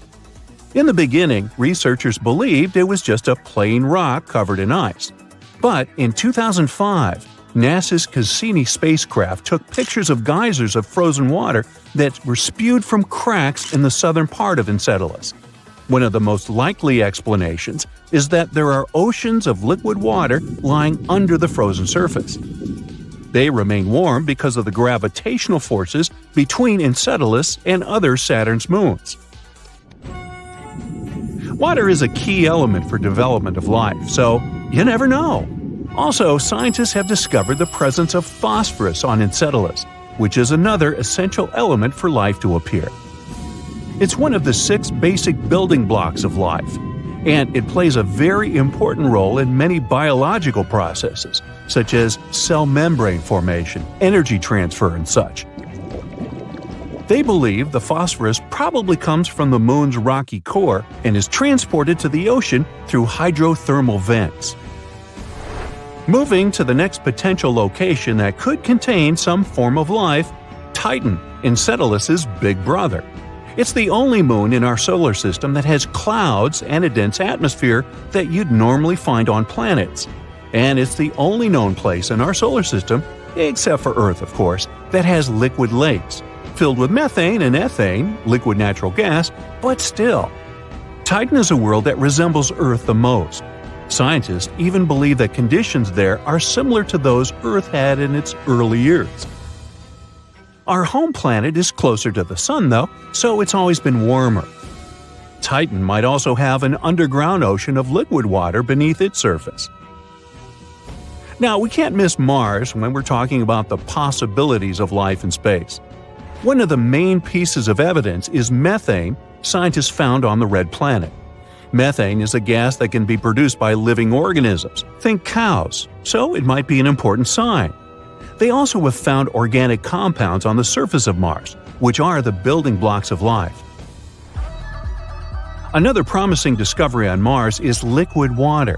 There could be a lake located under a polar ice cap, and scientists believe it could even contain microbial life. Europa is one of the moons that orbits Jupiter. It potentially has plenty of water, too. There could be a salty ocean under its nearly 10 miles thick crust with more water than all of Earth's oceans contained together. There's likely a rocky seafloor at the bottom of this mysterious ocean. The interaction between the rocks and the ocean could create chemical nutrients that organisms, if there are any, need to survive. Europa's secret ocean probably has hydrothermal vents too. Those are basically areas where hot water and minerals are released from the seafloor. These vents support a variety of life forms on Earth, so it's exciting to know that there's a possibility that similar life forms could exist on Europa as well. The problem could be radiation coming from Jupiter. It's really strong, and as such, it can be really harmful to any potential life forms there. Any life on Europa would need to have some sort of shield so it could survive such intense radiation. Let's also check the second biggest Jupiter's moon, Callisto. It has many craters, but it's still one of the most geological inactive bodies in the solar system, with no active volcanoes or tectonic activity. That's why its surface is mostly the same as it was at the time the moon formed, which is why it gives us a unique window into the early history of the solar system. And, you guessed it right, Callisto also has a subsurface ocean that could potentially hold life. Fun to think about, eh? Venus most likely used to be covered with oceans, from 30 to 1,000 feet deep. Also, some water was locked in the soil of the planet. On top of that, Venus had stable temperatures of 68 to 122 degrees Fahrenheit, which, you have to admit, was quite pleasant and not that different from the temperatures on Earth nowadays. So, what I'm getting at is that for 3 billion years, right until something irrevocable happened 700 million years ago, Venus could have been habitable. But now it's not. The Moon is the second brightest object in our sky. At the same time, among other astronomical bodies, it's one of the dimmest and least reflective. Our natural satellite only seems bright because it's so close to Earth. For comparison, our planet looks much brighter when you look at it from space. It's because clouds, ice, and snow reflect way more light than most types of rock. Triton, Neptune's moon, has all its surface covered with several layers of ice. If this satellite replaced our current moon, the night sky would get 7 times brighter. Neutron stars are some of the smallest, yet most massive objects in space. They're usually about 12 miles in diameter, but are several times heavier than the Sun. Oh, and they also spin about 600 times per second, far faster than your average figure skater. Saturn is the least dense planet in the solar system. It has 1/8 the average Earth's density. And still, because of its large volume, the planet is 95 times more massive than Earth. A transient lunar phenomenon is one of the most enigmatic things happening on the Moon. It's a short-lived light, color, or some other change on the satellite surface. Most commonly, it's random flashes of light. Astronomers have been observing this phenomenon since the 1950s. They've noticed that the flashes occur randomly. Sometimes they can happen several times a week. After that, they disappear for several months. Some of them don't last longer than a couple of minutes, but there have been those that continued for hours. The year was 1969, one day before Apollo 11 landed on the Moon. One of the mission participants noticed that one part of the lunar surface was more illuminated than the surrounding landscape. It looked as if that area had a kind of fluorescence to it. Unfortunately, it's still unclear if this phenomenon was connected with the mysterious lunar flashes. Trash isn't just a problem in Earth's oceans, cities, and forests. There is a thing called space junk, which is any human-made object that's been left in space and now serves no purpose. There's also natural debris from meteoroids and other cosmic objects. There are currently over 500,000 pieces of space debris orbiting the Earth at speeds high enough to cause significant damage if they were to collide with a spacecraft or satellite. NASA does its best to track every single object to ensure that missions outside Earth can reach their destination safely. Our Sun is insanely massive. Want some proof?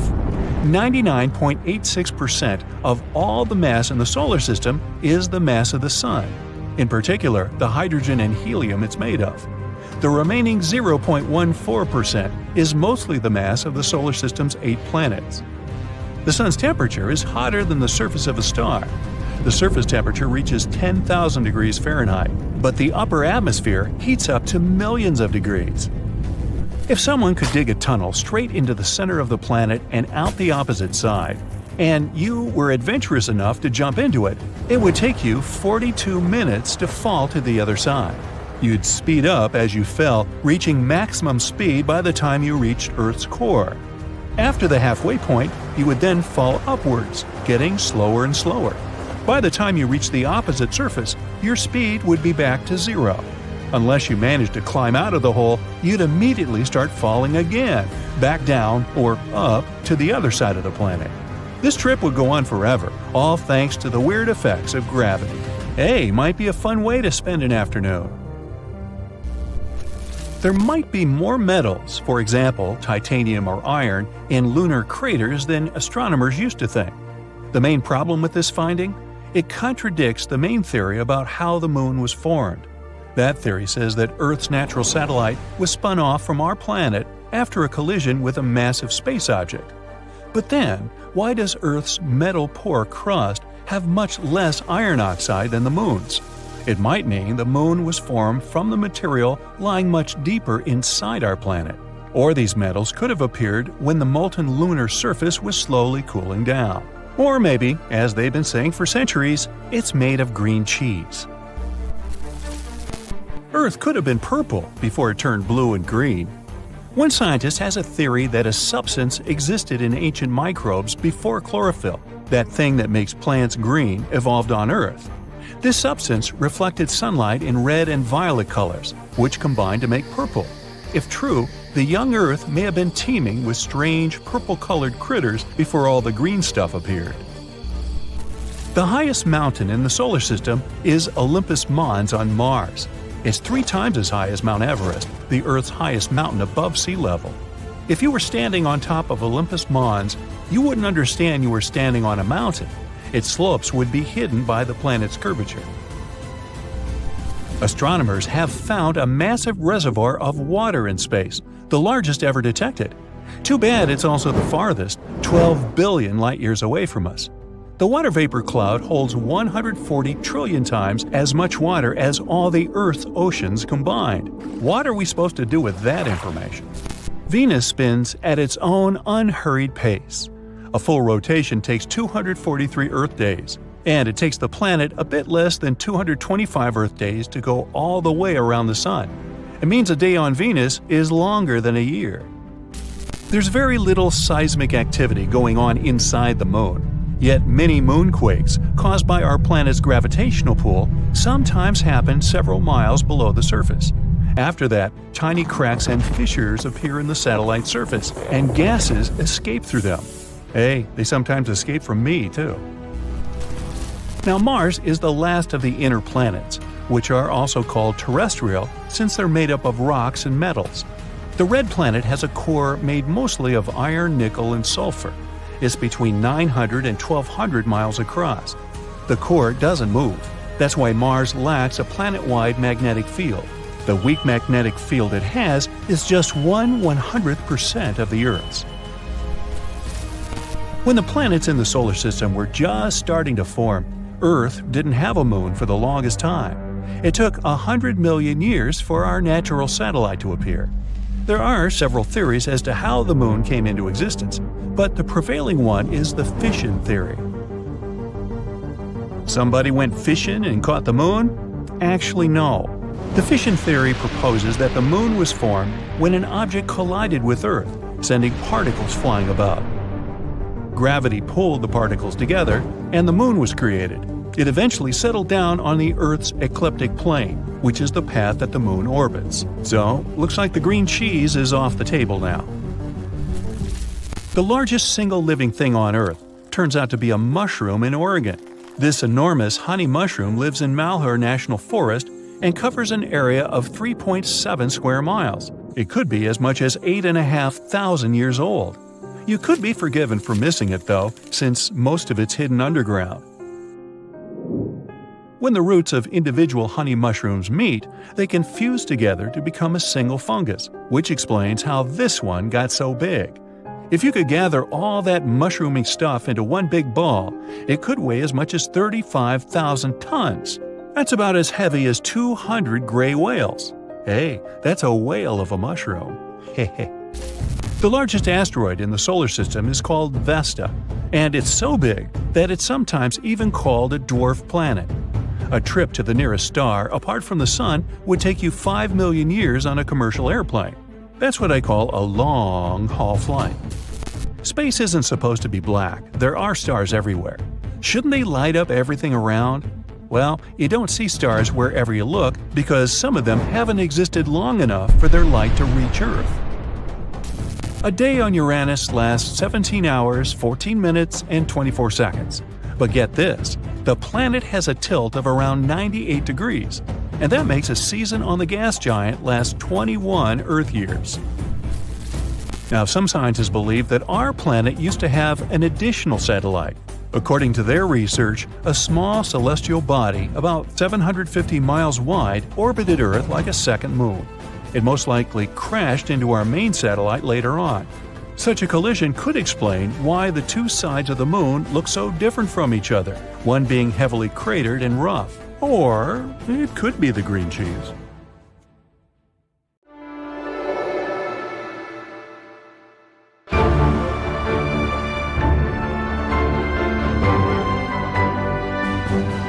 On August 20th, 1977, the most ambitious space mission took off from Earth. The main goal of Voyager 2 was to study the outer solar system up close. It became possible because of a rare alignment of planets. Voyager 2 was supposed to study all the gas giants of the solar system: Jupiter, Saturn, Uranus, and Neptune. Astronomers also hoped it would be able to find and explore the edge of the solar system. Since Voyager 2 was built for interstellar travel, the probe was equipped with a large 12-foot wide antenna. It allowed the spaceship to send the data it gathered back to Earth. During its journey, the space probe discovered a 14th moon of Jupiter. Voyager 2 was the only spaceship to study all 4 giant planets from up close. It was the first human-made object to fly past Uranus, where it found 2 new rings and 10 new moons. Voyager 2 also flew by Neptune and noticed its great dark spot. That's a colossal spinning storm in the planet's southern hemisphere. The storm is the size of Earth and moves at a speed of 1,500 miles per hour. These winds are the strongest ever recorded on any planet of the solar system. In the history of space exploration, only 5 spacecraft have managed to leave the gravitational pull of the solar system. Those were Pioneer 10 and 11, Voyager 1 and 2, and New Horizons.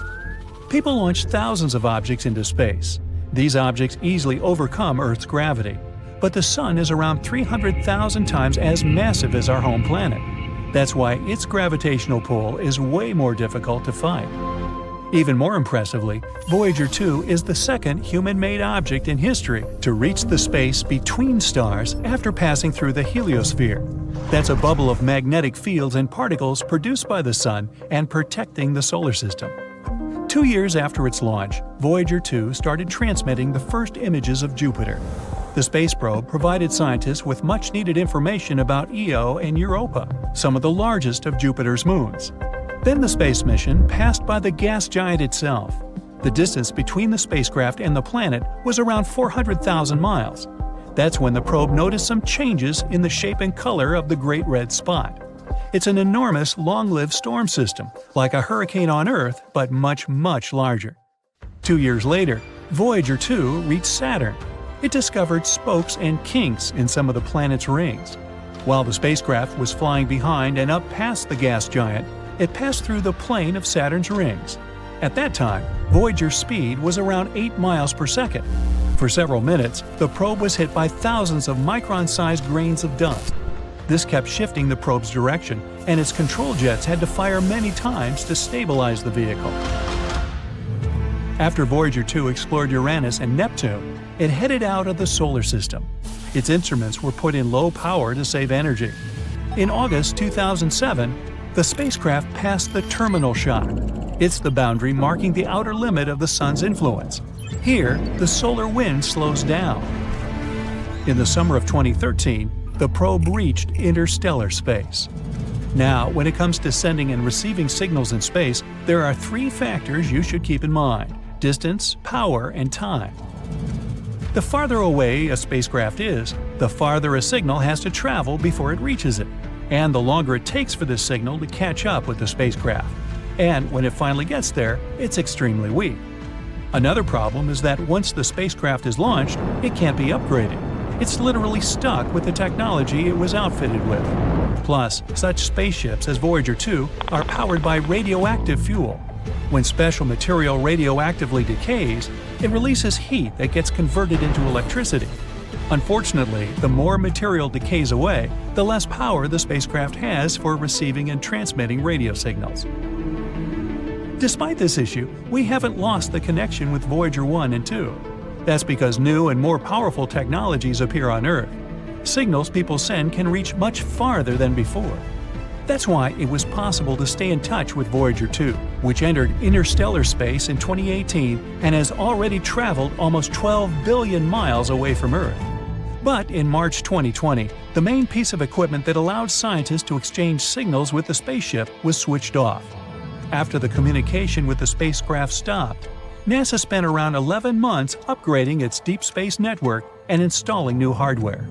The DSN is an international array of huge radio antennas that help astronomers on Earth communicate with interplanetary missions. These antennas are located in California, Madrid, and Canberra. The one used to keep in touch with Voyager 2 is a 230-foot wide dish in Canberra. This is the only equipment that can send commands that can reach the probe. This antenna, known as DSS-43, started operating in 1972, 5 years before Voyager 2 and 1 were launched. At that time, it was only 210 feet across. Since then, the dish has received a lot of repairs and upgrades, but these 11 months were the longest the antenna was offline. In October 2020, the antenna was finally ready for a trial after all the upgrades and repairs. The mission operator sent a set of commands to Voyager 2, and after many months of radio silence, the spacecraft returned the signal. The probe confirmed it had heard the call. After that, the spacecraft carried out the commands. While the dish was offline, the mission operators could actually receive scientific data and health updates from Voyager 2. Astronomers kept getting data from interstellar space, the region outside the Sun's heliosphere, but they couldn't send any commands to the probe since it had traveled too far away from Earth. The upgraded antenna received 2 new radio transmitters, and it was done just in time. One of the transmitters, that was used to communicate with Voyager 2, hadn't been replaced in almost 50 years. The antenna also got new cooling and heating equipment and other electronics necessary to support the advanced transmitters. Now, a curious thing about the Deep Space Network is that its radio antennas are positioned in a very precise way. They're spaced equally around the globe.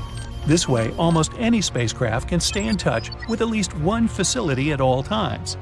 But Voyager 2 is an exception. In 1989, it made a close flyby of Triton, Neptune's moon. It was the only close encounter people had with the 8th planet of the solar system and its moon. By the way, Triton is the largest known object that is believed to be born in the Kuiper Belt. That's a donut-shaped ring around the Sun full of icy objects. Voyager 2 discovered Neptune's ring system and its tiny inner moons. The probe also gathered a lot of amazing information about Triton. For example, it became clear that the moon is covered in cryovolcanoes. Instead of spewing molten rock, these volcanoes spit ice consisting of water, ammonia, and methane. When the New Horizons spacecraft flew past Pluto more than 25 years later, it discovered the same phenomenon on the dwarf planet. Anyway, to make this detour, Voyager 2 had to travel over the gas giant's North Pole. But this changed the probe's trajectory, deflecting it southward relative to the planes of the planets. Since then, Voyager 2 has been moving in that direction. And now, the spacecraft is so far away that it's out of reach of the radio antennas in the Northern Hemisphere, those in Madrid and California. This makes DSS-43, which is located in the Southern Hemisphere, the only dish powerful enough in broadcasting just the right frequency to send commands to Voyager 2. Voyager 1, the probe's faster-traveling twin, didn't change its trajectory. After passing by Saturn, it took a different path. That's why now it can easily communicate with the 2 facilities in the Northern Hemisphere. The upgrade the Canberra Deep Space Communication Complex has gone through can also benefit other space missions. For example, the Mars Perseverance rover that landed on the Red Planet on February 18, 2021. The dish will also be crucial for exploring other planets and the Moon. Now in space, inky darkness between blinding points of light does a great job. It hides black holes, gaping, hungry, and scary. Their blackness makes it really difficult for astronomers to find detailed information about these space monsters.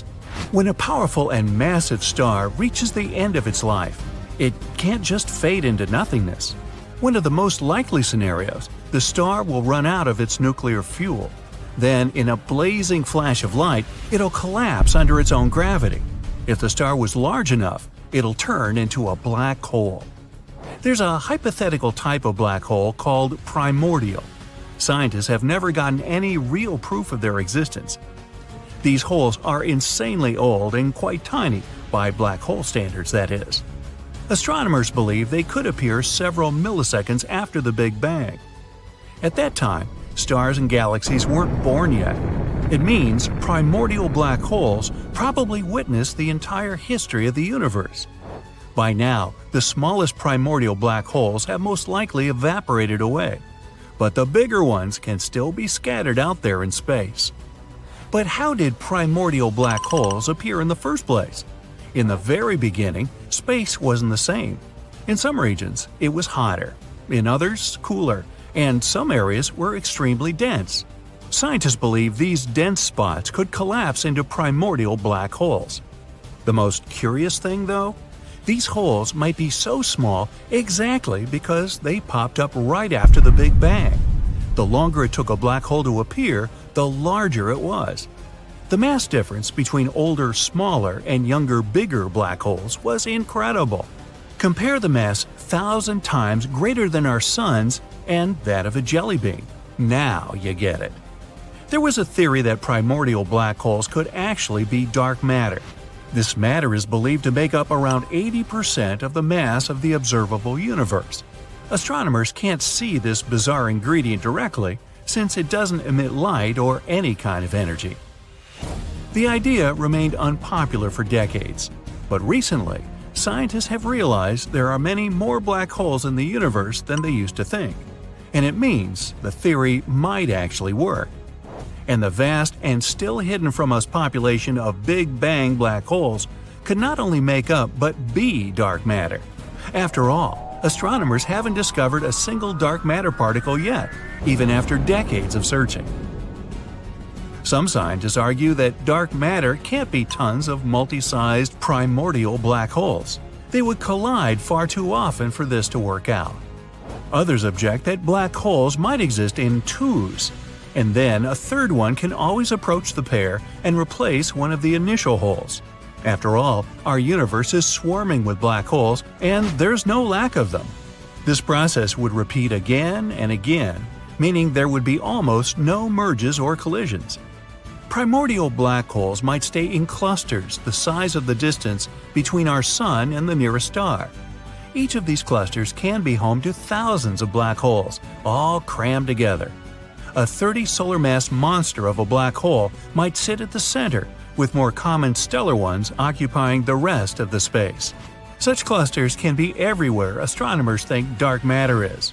But so far, this is still only an exciting theory, and some scientists don't support it yet. More data is needed. Now, black holes sometimes behave like massive galactic volcanoes. From time to time, they flare up, but instead of spewing lava, they produce enormous amounts of energy, and it makes gaping holes in the surrounding material and gas. A short while ago, scientists discovered one of the largest craters in the universe. Radio and X-ray telescopes detected a supermassive black hole that threw a temper tantrum many years ago. It happened in a galaxy cluster about 390 million light-years away from Earth. The crater left behind, which was actually a hole punched in the cluster's hot gas, could fit 15 Milky Way galaxies. Whoa. Recently, astronomers have found out that one of the most massive stars in the neighborhood might just have vanished. The star used to hover in space 75 million light-years away from Earth.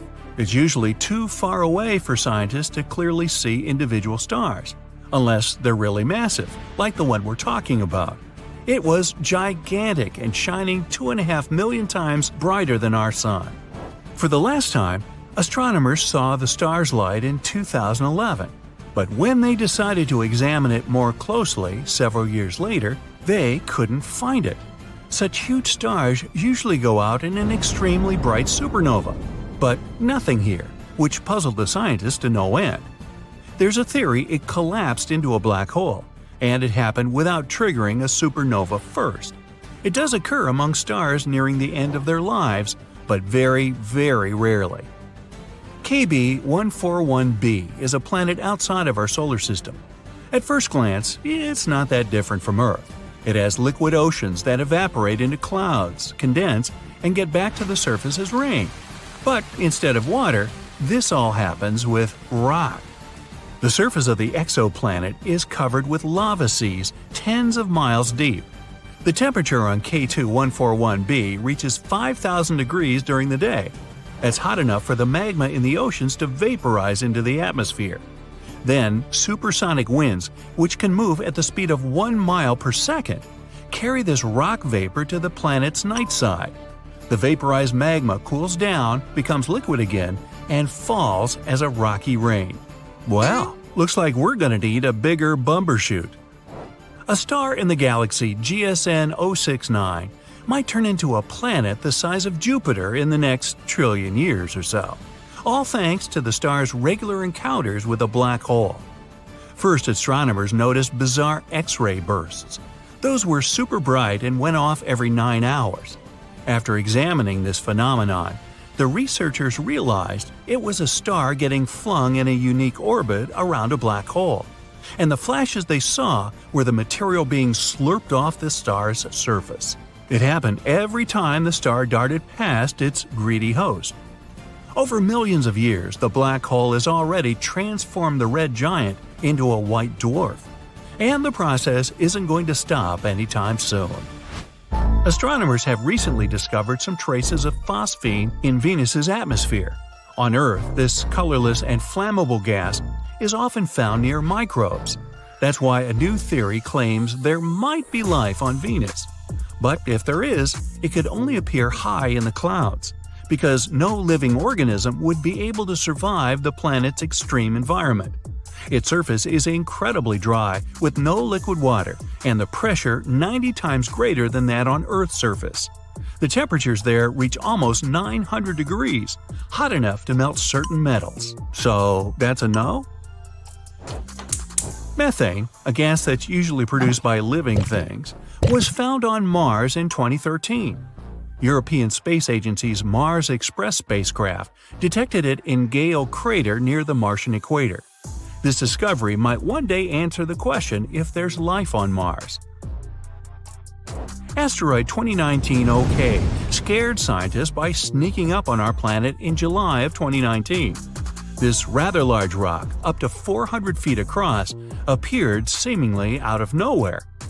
It traveled uncomfortably close to the Earth, a mere 45,000 miles away. That's less than 1/5 of the distance to the Moon. The Sun's outer layer is way hotter than its surface. The temperatures vary from 10,000 degrees close to the surface and a mind-boggling 1 million degrees in the corona. That's the Sun's outermost layer. The reason for this phenomenon might be nanoflares. Those are regular, powerful bursts of heat from the star. Another theory blames the layer that lies just beneath the Sun's surface. It seems to generate a weak magnetic field. That's why, when the energy from this layer leaves the Sun, it heats the corona through a mesh of magnetic branches and roots. The Moon might still be shrinking. Our planet's natural satellite has become 150 feet skinnier than it used to be several hundred million years ago. If its insides keep cooling, it might explain the quakes shaking the Moon's surface. In 2019, NASA's InSight lander, whose goal was to study the interior of Mars, registered the first Mars quake ever. These quakes were coming fast, about 2 per day. Most of them were tiny. You wouldn't even feel them if they happened on our planet. So far, more than 300 Mars quakes have been detected. Those are the first quakes on any space body other than the Earth and the Moon. Another mysterious phenomenon discovered by the mission was bizarre magnetic pulses. They occurred every midnight around the lander. It's still unclear what those pulses are. Maybe after midnight they're gonna let it all hang out, or something. Pluto's atmosphere rises much higher above the surface of the dwarf planet than, let's say, Earth's. It also has more than 20 layers, all of them freezing cold and extremely condensed. Oh, by the way, our moon also has some sort of atmosphere. Called an exosphere, it consists of helium, neon, and argon. It's 10 trillion times less dense than Earth's atmosphere. Or, really thin. Now, Jupiter used to be flat and look like an M&M candy. Now I'm hungry. And it wasn't the only flat pattern in our solar system. Turns out there are tons of things that can go wrong during a planet's formation, like locking up to the sun or getting whooshed into open space. Let's check it out. The Earth isn't flat, but Jupiter might have been. Instead of being a big round ball, gas giants in our system might have started more like flat pancakes. Jupiter is one of the oldest of our neighbors. It's 4.6 billion years old, just like our Sun. And when it was just a baby planet, it likely formed through a process called disk instability. It all begins with stars. When a star is forming, it doesn't look like a round object. It's more like a big disk of stuff. During this stage, really hot winds made of charged particles blow out. The dust in that disk contains stuff like carbon and iron. Some of them collide and stick together, forming bigger objects. Dust turns into pebbles, pebbles turn into rocks, and rocks bump into each other, getting bigger. Gas in the disks helps all these solid bits stick together. Some break apart, but others stick around, and they're the ones that become the basic pieces of planets. They're called planetesimals. Even gas giants like Jupiter started off as tiny specks of dust, smaller than a human hair. Eventually, they formed their own big ring-shaped disks of gas. They began to spin around our Sun, growing bigger by gathering gas and rocks like snowballs. Gas giants are special. They were born from the colder parts of the disk. In cold areas, molecules are slower, which makes them easier to grab. In these places, water could freeze, and tiny ice pieces stick together and are mixed with dust. These dirty snowballs gather up and then form cores of huge planets, like Jupiter, Saturn, Uranus, and Neptune. In the warmer areas closer to the star, rocky planets like Mercury, Venus, Earth, and Mars start to form. After the icy giants were born, there wasn't much gas left for these smaller planets. It might take tens of millions of years for these rocky planets to form after the star is born. And our Sun was growing at the same time, sucking up nearby gas and pushing faraway stuff even farther out. After billions of years, the disk changed completely, turning into a round star with a bunch of planets, dwarf planets, asteroids, moons, meteoroids, and comets around it. Recently, simulations showed that these protoplanets, as these early dust balls are called, don't start off looking like the planets we know. In the case of gas giants like Jupiter, they look more like squashed balls or M&M's candies, not the peanut kind. When the Sun was young, the disk of gas and dust surrounding it cooled down and became unstable. It started breaking into big chunks. These chunks dramatically collapsed together under huge gravity to create Jupiter. It became a round gas giant over time. There are a lot of oddities that can happen during that process of planet formation. Ever wonder why Venus or Uranus spin in the opposite way compared to other planets? Usually, when things form from a spinning disk of gas, they tend to spin in the same direction. For example, if you spin a bunch of balls on a string, they all twirl in the same way. So, theoretically, all planets should spin in the same direction too. But there are a lot of fast-moving objects like comets and asteroids in our solar system. When they smash into planets, especially during their early days, this collision might send the planets to spin in the opposite direction. Venus and Uranus probably survived a massive collision.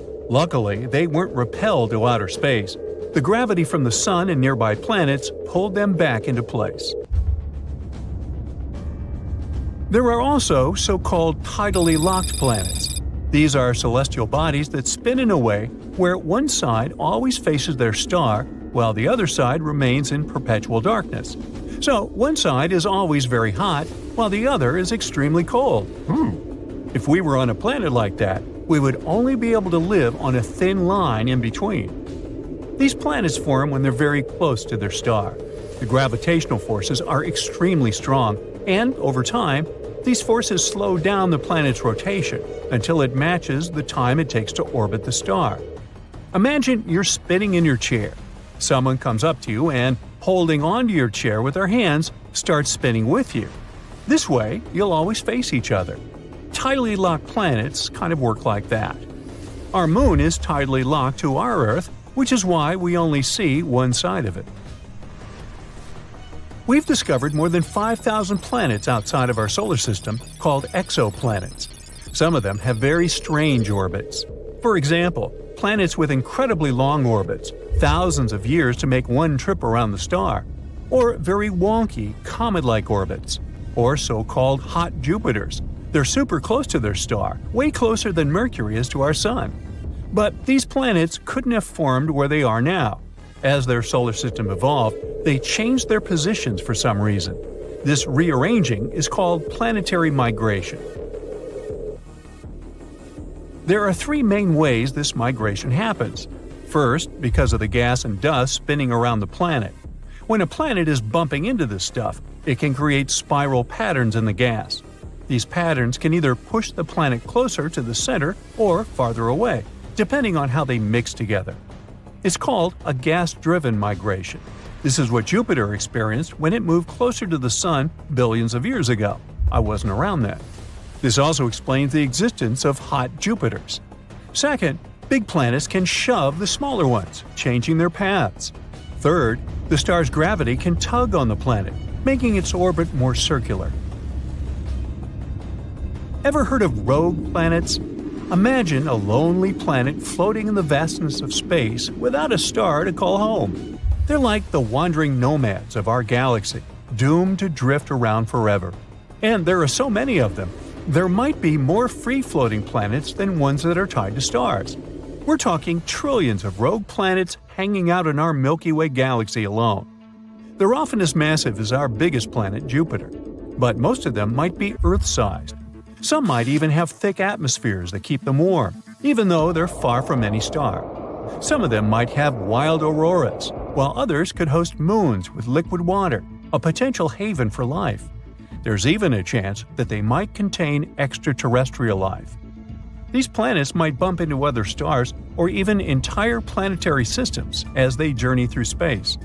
Sometimes they might get caught in a star's gravity for a while before getting flung back out into space. But how are they born?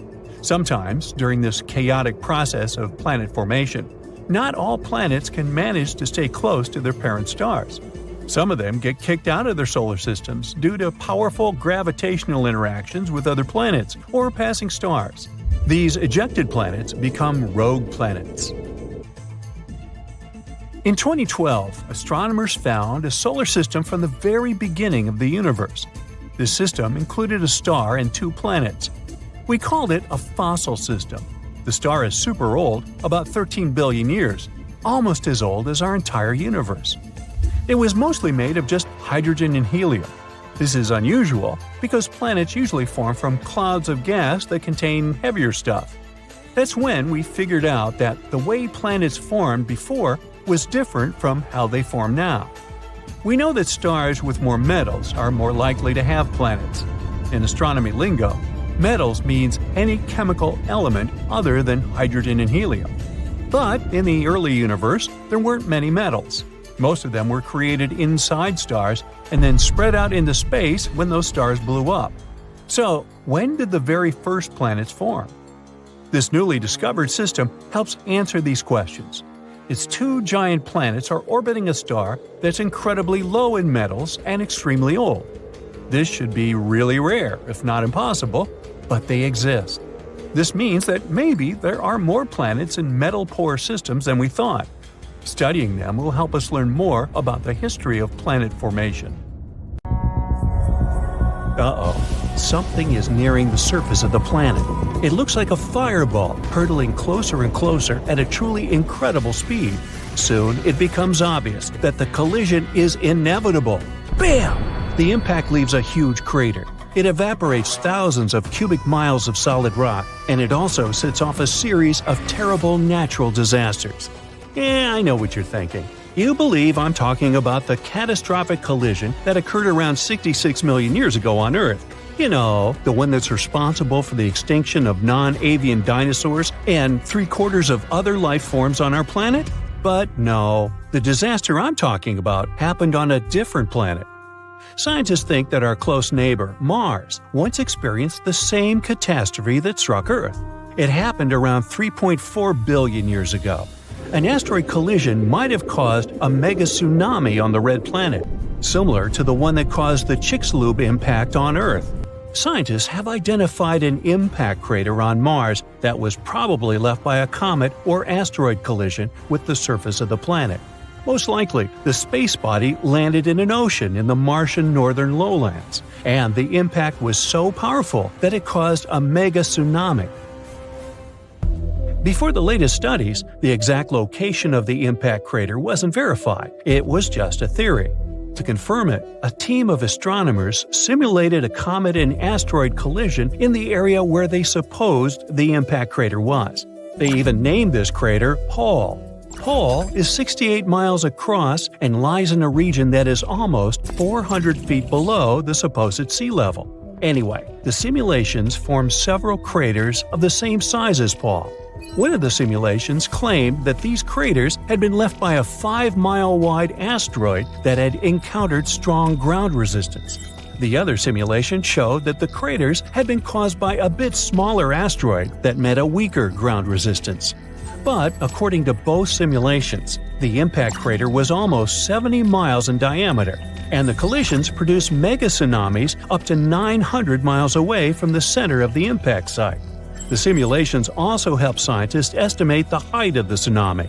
It was about 820 feet tall, almost as tall as the Eiffel Tower. The authors of the study also suggest that the Pole crater might be similar to the Chicxulub impact crater on our planet. The Chicxulub asteroid, as we now know it, is believed to come from the outer reaches of the solar system. This space body was at least 6 miles across. It crashed into the shallow seawaters near the Yucatan Peninsula. This splashdown was so powerful that it left its signature on the entire face of the planet. In 2021, researchers found out that the collision had carved mega ripples into Earth's crust in the region of modern-day central Louisiana. An even newer study suggests that the asteroid also triggered a tsunami so devastating it eroded seafloor sediments half a world away. The team of scientists remodeled the events of the first 10 minutes after the impact, and the model showed that the asteroid had produced waves up to 30,000 times greater than one of the largest tsunamis people have ever recorded, the Indian Ocean tsunami that hit Indonesia in 2004. The collision displaced so much water that it created a wave almost a mile high. That's like 2 Burj Khalifas, which is the tallest construction in the world, stacked one on top of the other. And of course, all that empty space didn't stay empty for long. The ocean gushed back to fill the crater. But in the process, it only ricocheted off the crater's rim, which produced even more waves. After that, tsunami waves that were more than 33 feet tall traveled around the world at a speed of 3 feet per second, lashing at all coastlines on their way. Imagine a 3-story building rushing up to you.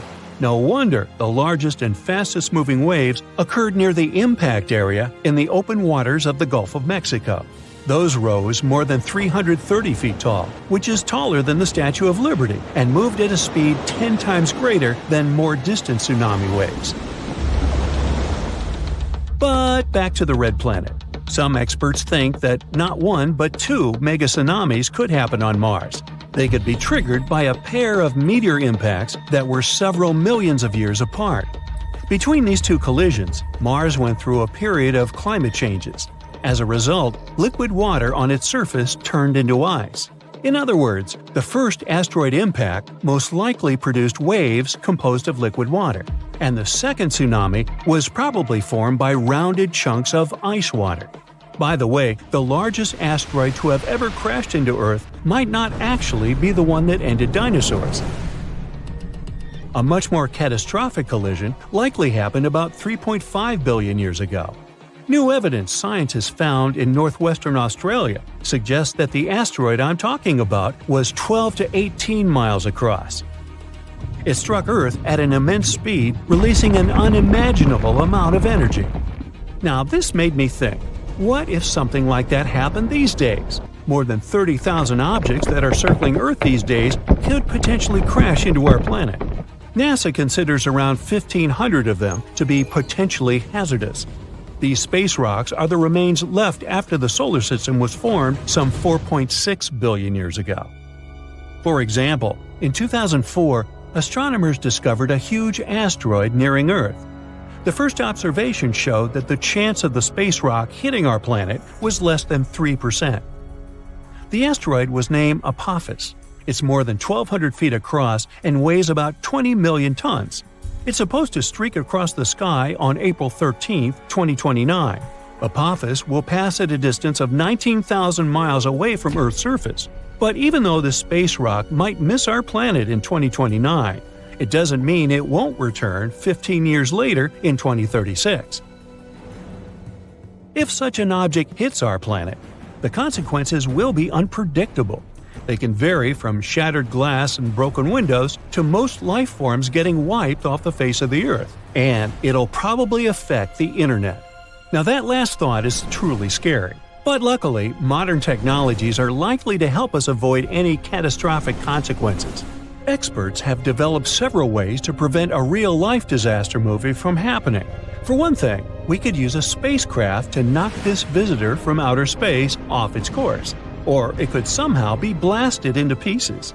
Scientists could also slow the thing down with the help of concentrated sunlight. Or people could tug it away with a gravity tractor. That's a theoretical spacecraft that can influence objects in space without touching them. In sci-fi movies, a huge asteroid often sneaks up on Earth and turns out to be a nasty surprise to astronomers. It hurtles toward our planet at breakneck speed and gets discovered just weeks or even days before the collision. In reality, scientists are constantly watching all large objects in Earth's neighborhood. It means there would be plenty of time to do something before the inevitable happened. There are three kinds of missions scientists could prepare at short notice. Type 0, when a heavy spacecraft hurtles toward the intruder with one single goal, to knock it off its course. In this case, astronomers would have to rely on the already available information. The Type 1 mission would involve a scout. It would be launched first to get more close-up information about the space rock. Only after that, the main spacecraft would be launched.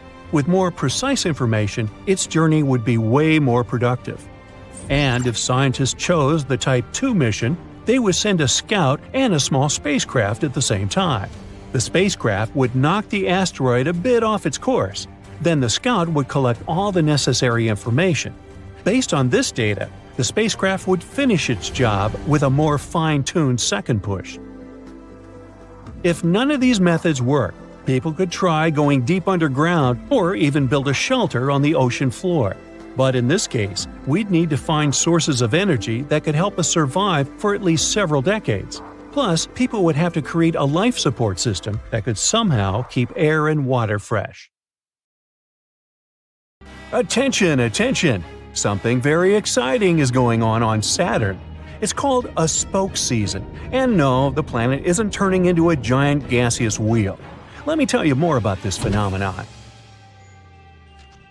Each year, NASA's Hubble Space Telescope devotes some of its time to observing Saturn, a gas giant, like me, the second largest planet in the solar system. And this space body always has something new to surprise us with. For example, look at one of the latest images of the gas giant. See those smudgy spokes? They mean that Saturn's spoke season is starting. Like our planet, Saturn is tilted on its axis. That's why it has 4 seasons. But since the orbit of the gas giant is much larger, each of these seasons lasts about 7 Earth years. Keep this in mind, it's important. Now, the next thing we need to talk about to understand the concept of the unique spoke season on Saturn is the equinox. On Earth, it's the moment when the sun is exactly above the equator of the planet, and day and night are of the same length. But on Saturn, it's something a bit different. An equinox occurs when Saturn's rings are tilted edge-on to the sun. And even though equinoxes on Saturn happen every spring and fall, just like on our planet, they actually occur very seldom, roughly once in 15 Earth years. That's why astronomers are so excited about this event. Now look, there are two smudgy spokes in this ring. It's called Ring B on the left of the picture. They resemble the spokes on a bicycle. The shading and shape of spokes vary. They may seem dark or light, it depends on the angle and illumination. Sometimes they might look like blobs instead of something with a classical radial spoke shape. They also don't last long, but more and more will start to appear the closer we're to May 6, 2025. That's when the autumnal equinox on Saturn will occur. But what causes the spokes? Astronomers think it might be the gas giant's magnetic field. When a planetary magnetic field interacts with the solar wind, it creates an electrically charged environment. On Earth, this results in northern lights, also called aurora borealis. And if we speak about Saturn, the tiniest icy ring particles might get charged too. And it probably temporarily levitates these particles above the larger boulders the rings consist of. For the first time, the spokes in Saturn's rings were spotted by NASA's Voyager mission. It happened in the early 1980s. At the time, we didn't know that these spokes were a seasonal phenomenon. Voyager 2 just passed by the planet and then sped on. To figure out what these spokes were and how they functioned, astronomers needed a space telescope that could observe Saturn's rings from afar, like Hubble. The latest equinox on Saturn occurred in 2009. At that time, NASA's Cassini space probe was traveling around the gas giant. It sent many amazing images back to Earth. They quickly proved that the spokes weren't caused by gravitational interactions with Saturn or the influence of the gas giant's moons or small moonlets, which make up the planet's rings. It was the year 2005 when Cassini confirmed that the spokes were related to Saturn's magnetic field. That mission was finished in 2017. Now Hubble keeps its long-term monitoring of the changes on and around Saturn. Despite all the observations, astronomers still can't predict the beginning and duration of the spoke season. Luckily, Saturn's prominent rings are a perfect laboratory for studying this phenomenon.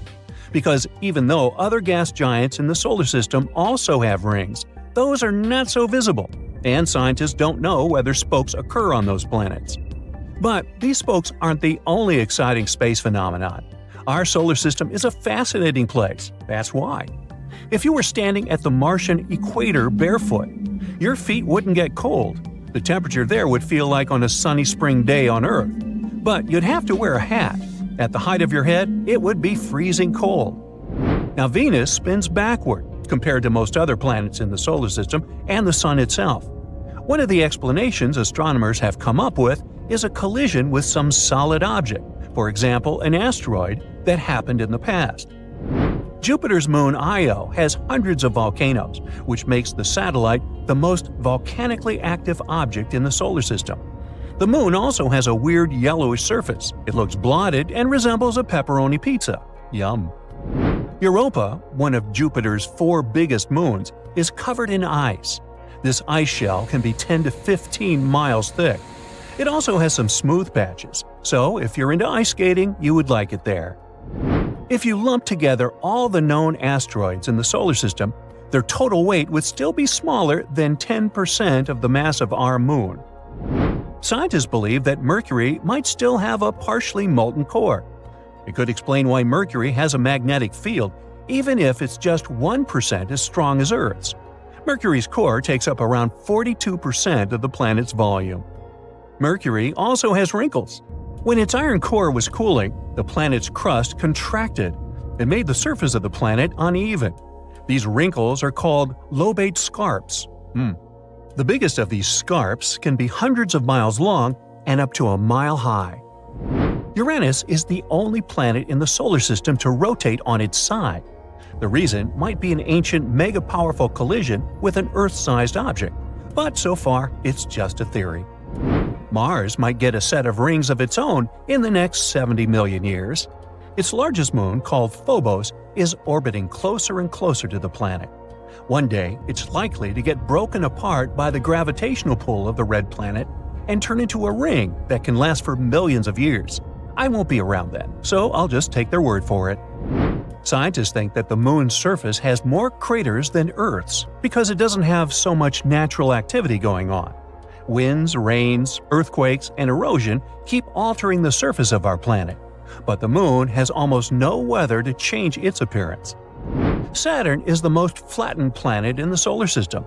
It's squished at the poles, and any point on the equator is about 4,000 miles farther from the center of the planet than the poles. The Hubble Space Telescope weighs almost as much as 2 male African elephants and is as long as a big school bus. Yeah, that's a launch I'd love to see. 2 elephants in a school bus. It's made almost 1.5 million observations since it was launched in 1990. Astronomers have used this data to write about 15,000 scientific papers. Everything on Earth and everything people can see in space with the help of telescopes is normal matter. It's made up of atoms and molecules and adds up to less than 5% of the universe. Almost 68% of the universe is dark energy, and the remaining 27% is dark matter. Does that really matter? As a matter of fact, it does. Saturn has a mysterious vortex swirling over the planet's south pole. The whole thing resembles an enormous hurricane-like storm, measuring almost 5,000 miles across. That's 2/3 the diameter of Earth. What confuses astronomers is that although the phenomenon looks like a hurricane, it doesn't behave like one. Saturn is also the only planet in the solar system that's less dense than water. In other words, if you found a bathtub huge enough to fit this gas giant, it would float there like a rubber duck. Earthquakes on the moon don't occur as often as on our planet, but when they do, it happens closer to the center of the satellite. Scientists think moonquakes might be caused by the gravity of Earth and the Sun. One of Saturn's moons, Apophis, has bizarre two-tone coloring. The difference between the moon's two hemispheres is great. One of them is light and the other is eerily dark. Scientists haven't figured out this mystery yet. Now, the only asteroid belt in the solar system astronauts know about is between Mars and Jupiter. There are thousands of asteroids in this area. They're irregularly shaped solid objects of different sizes, but all of them are way smaller than a planet. Scientists have analyzed the chemical content of some meteorites found in the Sahara Desert, Antarctica, and other places. Some of the rocks turned out to have a Martian origin. Others arrived from the Moon or the asteroid belt between Mars and Jupiter. Ooh, space rocks. So we can also say, space rocks. Yeah, we could say that. It's September 1977. You're playing one of the first video game consoles released in North America. You step outside and see the whole neighborhood waiting for Voyager 1 to launch. It's a super sunny day, so you squint a little, trying to see what's happening. You live in the neighborhood right outside the launching station. You get yourself some food and watch the Voyager take off into space. You're so impressed, you decide to dedicate your career to working with NASA. 35 years later, you're now a senior official in NASA, specializing in Voyager 1. It's 2012, and you're sitting in the control room with your colleagues. Everyone is staring at their computer screens as they work on the Voyager. You're sitting on the top, overlooking everything and making sure all systems are in check. This day is special, as Voyager 1 is about to exit the heliosphere, which is a science word for the outer shell of our solar system. It's a bubble of space affected by the solar wind, which comes from the sun. By 2021, it got 14 billion miles away from Earth, which is equivalent to 153 astronomical units from the sun. 1 astronomical unit is the distance between the sun and the Earth. The craft was originally meant to fly by Uranus, Saturn, and Jupiter, and toss itself from one planet to another with the use of their gravitational pull. Everyone is impatiently waiting for it to exit the heliosphere. 3, 2, 1, and it's officially out. All systems are normal and functioning. You praise your team for doing an excellent job. With Voyager 1 reaching this far, there's still tons to explore in outer space. You were once a young adult watching the craft launch outside your neighborhood, and now you're the main person in charge of the operation. 9 years later. Since Voyager 1 left the heliosphere, you've been checking up on it every now and then, making sure all systems and functions are in order. It's been sending back measurements of the interstellar medium. It's the area between the stars of our galaxy, consisting of ionized materials. Ionized is basically a simple version of a molecule or substance. The interstellar medium is an electrically charged state of plasma, or ionized plasma, and is very unstable. It's like going from lightning in a thunderstorm back to calm rain in a matter of seconds. The plasma up there is different than the plasma on Earth, in that it's difficult to filter out. There are around 0.06 atoms for every cubic inch in the interstellar medium. The air we breathe on Earth has billions of atoms.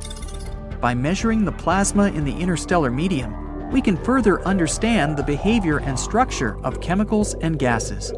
It's possible that the oxygen we know and love on Earth is different than the ones out there. One of your main tasks is to learn more about how the solar wind from the sun and interstellar medium interact with each other to create the heliosphere. So, after doing some routine checkups and other maintenance work on Voyager 1 from the control room, you notice something strange coming from the screen. You sit in front of the computer, crunching the numbers of the plasma vibrations and convert them into an audio file of about 3 kilohertz. You click on it and listen to an eerie, subtle hum. You and your team are surprised that these vibrations occurred in such a small frequency. Given that space is massive, something like this might mean life on other planets. Everyone else at the station rushes to the control room to listen to that sound from outer space. It's monotonous and faint, but it's definitely coming from outside the heliosphere. You run the numbers over and over to make sure it's not a fluke, but it's on point. You make sure your team doesn't spill the beans to anyone outside until everything is known and clear. You get into beast mode with work and try to catch the sound again, and it remains. You can't sleep trying to think of something that could be producing this hum. A few days pass by, and the sound is pretty consistent. If there was some life out there trying to communicate with you, then surely it would have said something that can be deciphered. You analyze the audio files once again, trying to see if it's some phonetic language you don't know. You call in a linguist to see if she can make something out of it. You and the squad gather around, waiting impatiently for some answers. After a while, she believes that it might be someone out there communicating with us, but the only way to find out is by sending something back to them. You arrange a meeting with your team and try to figure out what message you can send. After much thinking and lots of coffee, you decide to send them one phrase in English. Who are you? You send out the signal through Voyager 1 and wait for any changes in the hum, but you don't get anything straight away. It may take some time for a response. You wait all night, and still, there's nothing. It's starting to look like there isn't anything out there.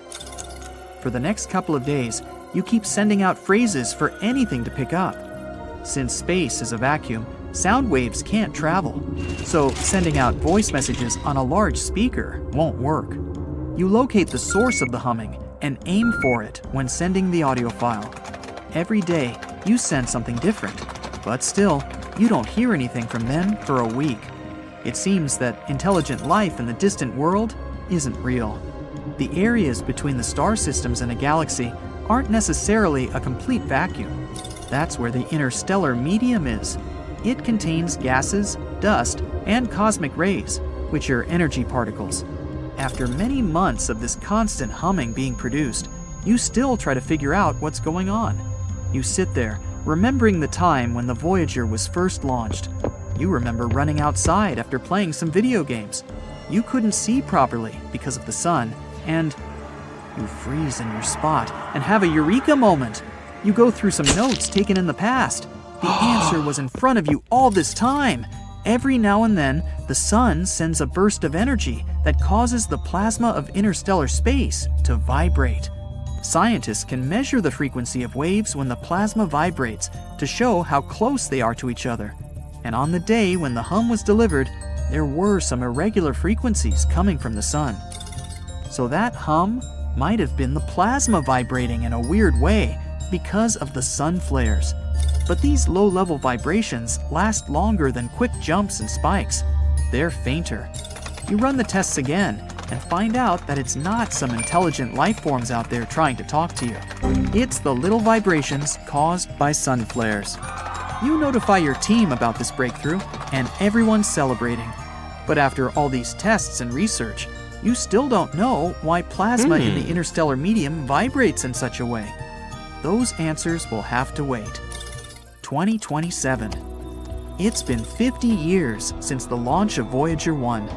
You're way into your senior years and just retired from NASA. You have many scholarships in your name and programs for young people who want to learn about space and science.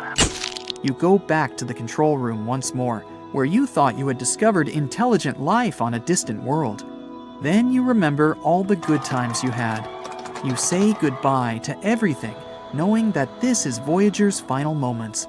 It was built to last up to 50 years. After that, it'll just be a floating object in the vastness of space.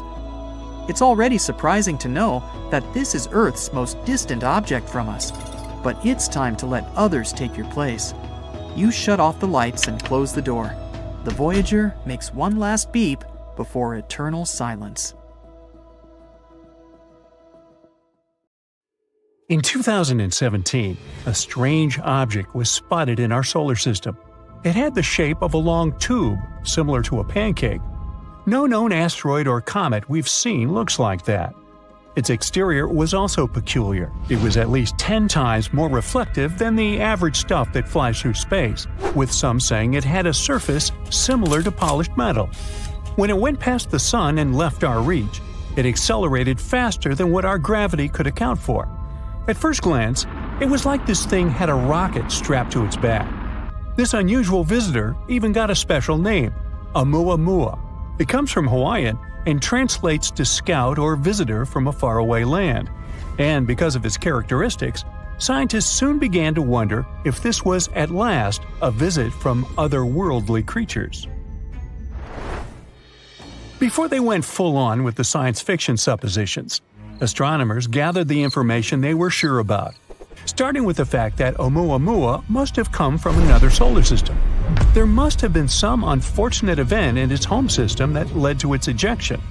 What they didn't know was that this was a comet or asteroid. They're both celestial objects orbiting a sun, but they have distinct compositions and behaviors.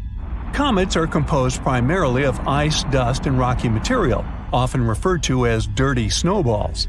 When a comet approaches the sun, the heat causes the ice to vaporize, releasing gas and dust particles into space. This creates a bright glowing tail that can extend for millions of miles. Comets generally have elliptical orbits, often taking them from the distant reaches of our solar system closer to the sun. Asteroids, however, are mostly made of rock and metal. In our neighborhood, they are remnants of the early formation of the solar system and are typically found in the asteroid belt between Mars and Jupiter. Unlike comets, asteroids do not develop tails when they approach the sun, as they have no ice. Their orbits generally follow more circular paths compared to comets. By all accounts, Oumuamua should be a comet, because it seems to come from a different location in the universe. Yet, it doesn't exhibit the typical signs of cometary activity. Oumuamua lacks a tail and does not spew out gas as it passes by, not like me. Even though it behaves like a comet, it looks more like an asteroid. Now, another big question is how scientists even managed to spot Oumuamua in the first place. Considering the vastness of space and time in the galaxy, it's remarkable. Stars have lifetimes spanning millions or billions of years, and the formation of a solar system takes hundreds of millions of years.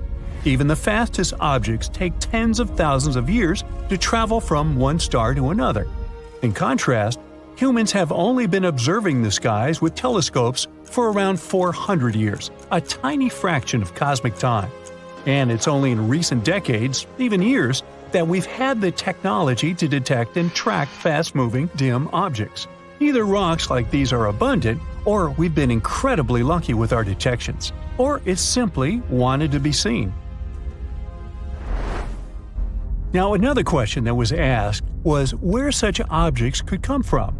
It's highly unlikely that Oumuamua came from a mature, stable solar system. That's because such systems don't eject enough material to fill up the galaxy. Occasionally, a random rock might get flung out, but it can rarely travel so far. Young systems, however, act differently. In these chaotic environments, collisions, mergers, and migrations are happening everywhere. Plenty of tiny rocks roam around, perfect candidates for ejection. The solar system that kicked Oumuamua out must have had a planet similar to Jupiter. Its massive size and gravity could influence other objects in the system, causing potential ejections. But not all solar systems develop Jupiter-sized planets. Often massive planets end up close to their stars, becoming hotter versions of Jupiter. These planets, snugly orbiting a sun, are less likely to eject debris. Now, Neptune-like planets may play a role too. While not as massive as Jupiter, they tend to call the outer regions of solar systems their home. Our solar system has the Kuiper Belt, a reservoir of comets in its outer reaches. During a solar system's early stages, interactions between Neptune-like planets and debris are common. Finding Neptune-like planets in other systems has been challenging, though. Our methods for detecting exoplanets work better for massive objects close to their stars, making it difficult to spot Neptune counterparts farther out. Oumuamua was also linked to a peculiar theory about how life came to be in the universe – panspermia. Now that's a hypothesis that suggests that life exists throughout the universe and can be distributed between planets by various means, such as asteroids, comets, or even spacecraft. It says that life must have originated in one location in the universe and then spread to other celestial bodies. Fans of the panspermia theory have suggested that such interstellar objects could potentially carry tiny microbes, those building blocks of life between star systems. If such objects were to impact a planet or a moon, they could transfer these materials and seed the celestial body with life. For now, there is no evidence to support the theory that this comet in particular has transported life between star systems. After years of research, the overall consensus became that Oumuamua was indeed a comet. The reason why it moves so strangely is because it might have frozen hydrogen on its surface that reacts when touched by sunlight. The closer it got to our Sun, the faster it became, releasing that hydrogen and also changing its path through our solar system. Its color also supports this theory. It's red, which might mean it's been hit by cosmic rays for a long time. The longer it was touched by those rays, the more hydrogen it gathered in the process. But since they can't be completely sure, astronomers have a plan to follow this visitor. One idea is to send a mission to check it out. It's already far away from us, but it may not be too late just yet. We may be able to send a probe fast enough to catch up with the comet. The plan was named Project Lyra and aims to use the Earth's orbit and that of Jupiter to bounce out a probe far enough to reach Oumuamua. If it works, it will be the fastest space device we've sent out in the universe. One potential trajectory of the space probe involves the gravitational pull of our planet and that of Jupiter as a lasso effect, but not Ted Lasso. The probe will leave our planet and re-enter Earth's orbit before sending it to meet with Jupiter's pull. It will be sent back near our planet a second time, where it will be ejected with enough force to reach the comet. Project Lyra also aims to follow a second faraway visitor named Borisov. This one was discovered by an amateur astronomer and now bears his name. What's interesting about it is that it's, well, spotless. Similar to our experience with Oumuamua, we haven't seen anything like Borisov before either. Studies of the light coming from its cloud of dust and gas show it's very clean compared to other space objects. After it was first noticed in August 2019, astronomers studied its path through our solar system and concluded it came from another star too. But Borisov gave us more time to study it because we spotted it earlier in its journey through our neighborhood. Researchers used advanced telescopes to look at the dust coming off Borisov. They found it's throwing off over 400 pounds of dust every second. They also found Borisov has more carbon monoxide than comets from our solar system usually do. But the amount isn't the same everywhere on the comet. This tells us the space object probably started forming near its home star before moving away, maybe because of larger planets in its system. The light from Borisov is way more polarized than light from other comets we've seen, and its cloud is super smooth. This tells us Borisov has never interacted with another star.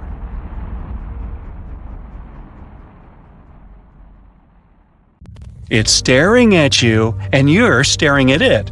A giant eye that seems to be pulling you into an abyss. You're hovering over it in your space copter. But however scared you might be, you still need to do your job. So you send your copter down to the surface of the red planet. Right, that's where you are, on Mars. But first things first, you take a moment to remember everything you know about the fourth planet from the Sun. It's the last of the inner planets. Those are the planets that lie within the asteroid belt. They're also called terrestrial, since they're made up of rocks and metals. The atmosphere of Mars is much thinner than Earth's. It contains 95% carbon dioxide and a mere 1% of oxygen. In other words, don't even think about pulling off your helmet. Anyway, there's no time to waste. You land on the surface of the planet and find yourself in a brownish-red world. That's a good thing you're wearing a spacesuit. This place is freezing cold. The thermometer sewn into the sleeve of your suit shows minus 80 degrees Fahrenheit. Time to take your first step on the Martian surface. The planet looks quite colorful, and the hue of a particular area depends on the minerals that make up the soil. The ground under your feet is covered in fine dust. It looks like rust. The same orange dust is in the air. Good thing you have your own supply of oxygen and don't need to breathe Martian air. The layer of this dust covering the surface of Mars can be from 6 to 40 feet thick. You hope you'll avoid getting swallowed by some Martian quicksand. You start walking, feeling very light. Mars is just 15% of our planet's volume and a mere 11% of Earth's mass. It means that gravity here is much weaker. Its pull is 38% as strong as the pull of gravity on the surface of Earth.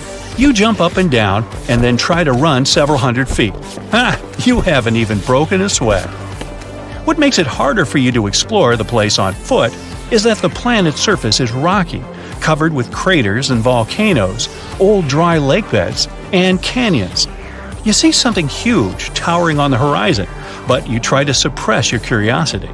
You'll have enough time to figure out what it is later. Suddenly, a massive cloud appears in the distance. It looks as if a huge herd of horses is approaching you. In reality, you better get back into your copter and fly away as fast as you can. That's one of Mars's infamous dust storms. They mostly occur during the summer in the southern hemisphere of the red planet. They can sometimes cover the entire planet, and you see the largest ones from Earth. You hop into your copter and set a course for the eye that scared you so much. Winding channels that look like veins run through the eyeball. But the closer you get, the less it looks like an actual eye. Soon you realize it's a crater. It's giant, almost 19 miles across. Around the crater, which looks as if it has a pupil, there are other even bigger craters. They likely formed billions of years ago. That's when Mars had to withstand multiple attacks of space rocks. But why is the eye crater darker than the surrounding landscape? Scientists think that once there was Martian water in the enormous pit. Remember those channels? They were likely carrying that water. And since the crater was filled with water, it stopped some substances and minerals from eroding away. Now, remember that towering something on the horizon? It's time to go and explore it.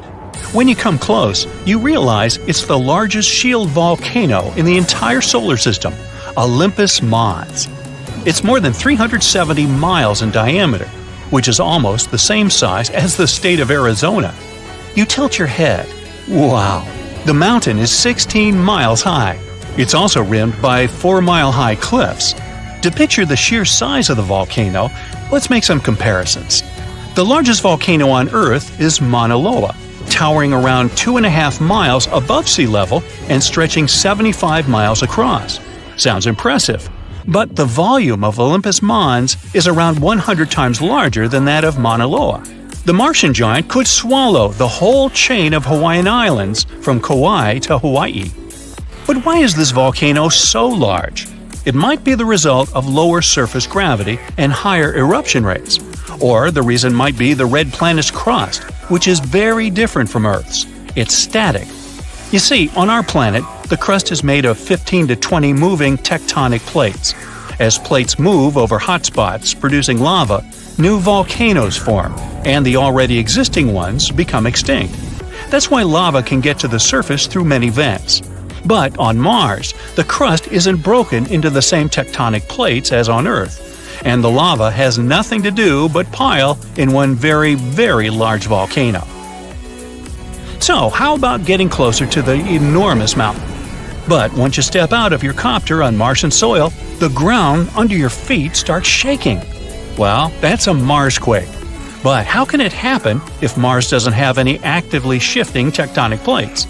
Specialists from NASA are sure Marsquakes occur when energy inside the planet gets suddenly released. It leads to rock fractures and cracks in the planet's crust. Another powerful jolt, and one of such cracks opens right next to you. You fall to the ground, afraid to move, but soon everything calms down. You wait for a couple of minutes, just to be sure, and get up. Oh look! Here's a perfect opportunity to explore the insides of the red planet. The crack is large enough to send a special research robot. The planet's crust is thin and consists of volcanic basalt rock. The mantle that surrounds the core of the planet is made up of thick silicates, oxygen, and some minerals. You can probably compare it with soft, rocky toothpaste. Mars's mantle is also much thinner than Earth's. It's just 800 to 1100 miles thick. As for the planet's core, it's made mostly of iron, nickel, and sulfur and is between 900 and 1200 miles wide. This core doesn't move. That's why Mars doesn't have a planet-wide magnetic field. Unfortunately, your drone is now lost in the depths of the red planet. You leave it there and continue your exploration. Your next destination is Valles Marineris. It sounds more like an Italian red sauce, but it's actually an enormous canyon, or rather a canyon system, that runs along Mars's equator. It's as awe-inspiring as Olympus Mons, more than 2,600 miles long and over 4 miles deep.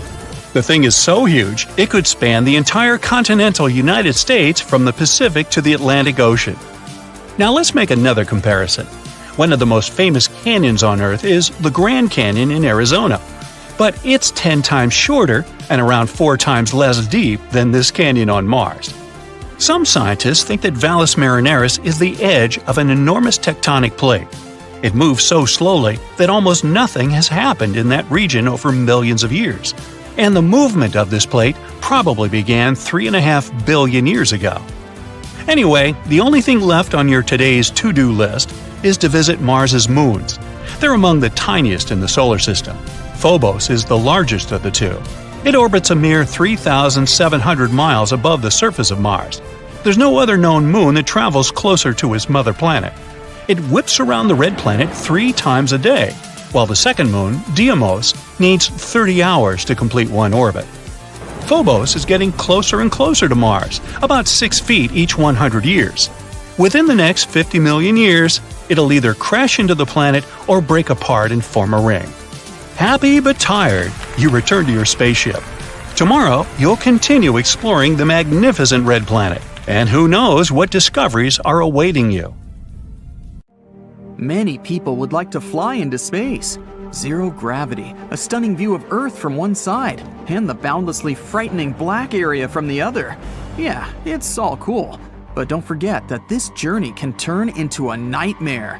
Lack of oxygen, floating in outer space and staying in a spaceship for a long time without understanding when you can return home.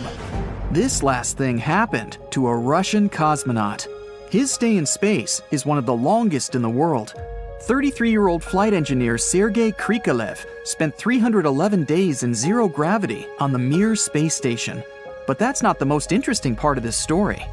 Sergei's long journey began on May 18, 1991. That day, he boarded a transport ship and went into space to the Mir space station. On May 20th, the docking with the station was completed. There, together with another engineer, Sergei performed his space duties. They went on spacewalks several times, did repairs, took care of the station, and conducted scientific experiments. When you have company and a lot of work, living in space is not so hard. But things got worse on the day when Sergei was supposed to return home. According to the plan, the mission should have lasted for 5 months. A new astronaut was supposed to replace the old ones. The transport ship had finally docked with the station. But on October 10th, only one astronaut returned to Earth. Sergei was left alone at the Mir station. He continued to work as the sole flight engineer of the crew. The station couldn't remain empty. They had to send someone to replace Sergei. He wasn't ready for such a long stay in space. He hadn't trained for it. But there was no choice. He couldn't just leave the station. 1 month passed. They informed Sergei that he would return home soon, but something happened that no one expected. They contacted Sergei and said he couldn't return, since the country that promised to bring him home no longer existed. During this time, a big crisis began in Russia. The cosmonaut's return was impossible, since no one had the money for it. Just imagine Sergei's condition. You are hundreds of miles from home, in black outer space, completely alone, and have no idea how many days you have left to be there. The days passed slowly. Weeks, then a month passed. It would have been much easier if being in space was not harmful to your health. But in conditions of zero gravity, the human body takes serious damage. First, it's a weakening of the muscles. The body doesn't receive the necessary load it needs, and the muscles are constantly in a relaxed state, leading to dystrophy. Yes, astronauts do a set of exercises every day, but this is not enough to keep the body in shape. In addition to muscles, bones begin to weaken and a person becomes weak. Even after 6 months of such a life, any astronaut needs a long time to get back into their previous shape after returning home. Also, there's a lot of radiation in space, which is dangerous for people. It comes from several sources at once. The main radiation comes from the sun. On Earth, we're protected from it, thanks to the planet's magnetic field. Almost all radiation accumulates in the upper atmosphere and doesn't reach us. This accumulation of radiation in the atmosphere is also bad for astronauts. But the worst radiation is the galactic one. It comes from distant stars and galaxies and has a powerful effect on all living things. Radiation provokes many unfavorable conditions and destroys the body at the cellular level. Now, all spaceships and the ISS are equipped with shields and coatings that reflect radiation. But still, it doesn't provide 100% protection. In space, the astronaut's immune system changes. There are no conditions under which immunity could improve. It seems that there's nothing wrong with the absence of many bacteria and microbes, but the body's defense is weakening. A person becomes more vulnerable to microbes that can be brought by another astronaut. You also have serious food restrictions. Food in tubes doesn't contain as many useful vitamins as it does in natural products. Without vitamins, the body weakens even more. And sometimes, astronauts have to go on spacewalks, which aren't easy. A spacesuit is a huge and uncomfortable outfit. It constrains your movements and puts pressure on your body. Work in space can last up to several hours. During this time, you sweat a lot. One of the suit's filters may be broken, and all the fluid released by your body can spread throughout the suit and reach your face. Your eyes may water. The drops could interfere with your vision. Thousands of dangers can await an astronaut during a mission in outer space. Imagine that you do some repairs and something goes wrong. The wrench jumps off the bolt and it flies out, for example. You try to catch it and unconsciously push off from the ship. You catch the bolt, but your body is already flying away. You have nothing to hold on to. But fortunately, you have a safety rope. Anyway, it can break off from your spacesuit because you attached it incorrectly. As soon as the rope breaks, your body changes the angle of flight. Now you're not just flying away, your body is spinning at this moment. The Earth and black space flash in your eyes. So you get it. There are definitely risks, but nothing like that happened with Sergei. All astronauts spend many hours training to be ready for any troubles. They gain good physical shape and lose it during the mission. Add to this the psychological factor. Your body weakens, you don't breathe fresh air, you can't see your friends, and you don't have the opportunity to return home. A small layer of wall separates you from the cold vacuum of space. All this causes stress, which also weakens your immunity and harms your nervous system. Fortunately, astronauts also get through serious psychological training. They can maintain self-control in the most stressful situations. But when you're alone in space for more than 6 months and don't know when you'll return, you can get seriously nervous. Fortunately, Sergei didn't panic. He performed his daily duties, trained, and of course, missed home. A month later, he received the same response. "We can't bring you back yet. The country is in a difficult situation." He felt worse every day. His strength was leaving him. He wasn't sure if he'd be able to survive. The most interesting thing is the station had a capsule developed to return to Earth. But Sergei didn't use it because no one would have served the station. Russia sold the station seats to other countries. Also, they hoped to sell Mir. This meant that Sergei had to keep the station working. Sergei's mission lasted twice as long as planned. As a result, he spent 10 months, or 311 days, in space and set a world record. During this time, he flew around the Earth about 5,000 times. Finally, he received the long-awaited message. He's coming home. Germany paid about $24 million for a ticket to the station. They were going to replace the astronaut. Krikalev got into the capsule and flew to Earth. Many people were waiting for his return down there. The cosmonaut landed, and everyone rushed to help him. He looked very thin, sweaty, and exhausted. 4 men helped him out of the capsule. They helped him stay on the ground, gave him a fur coat, and brought a bowl of broth. It seemed that such a flight would leave an imprint on his life forever. But the cosmonaut's mood was excellent. 2 years later, he went into space again and became the first Russian cosmonaut to fly on a NASA shuttle. And 2 years later, he was one of the first to live on the ISS. In 2005, he made his 6th and last flight. He went to the ISS, where he spent about 6 months, after which he returned home on the lander. After this flight, he set a world record for the total duration of stay in space, at 803 days. Only 10 years later, someone managed to break that record, but that's a different story. Imagine flying in a spacecraft in a cloud of asteroids at high speed. You dodge one more, and then hit the gas pedal to the floor and crash into an asteroid at full speed on purpose. This is exactly what NASA is going to do in the near future. The entire mission will begin at Vandenberg Air Force Base in California on November 24th. Let's follow it step by step. So, the Falcon 9 booster rocket is already on the launch pad. It's as tall as a 22-story building, or 11 giraffes, and it can get about 8 tons of cargo into orbit. So you could send a big elephant into space, and a supply of food for it. Countdown, 3, 2, 1, ignition! Smoke clouds everywhere, and the rocket begins to gain altitude. 9 engines are working at full power to accelerate the rocket. At its peak, it reaches speeds 10 times faster than the speed of sound. And then, the rocket engines shut down, and the rocket's first stage undocks to return to Earth. A couple of seconds later, the second stage receives the ignition command. It turns on its one engine and climbs even higher to orbit. The cargo capsule then opens and releases the DART spacecraft. DART stands for Double Asteroid Redirection Test. Once released, the spaceship deploys 2 large solar panels.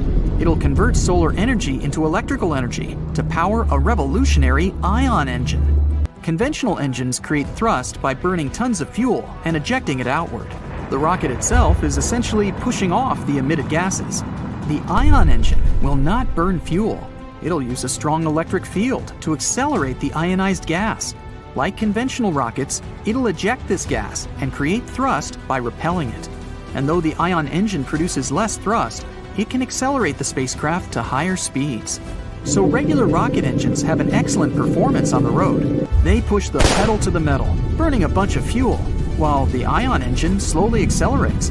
But when a conventional rocket needs to make a refueling stop, the ion spacecraft will whiz past the regular one at insane speeds.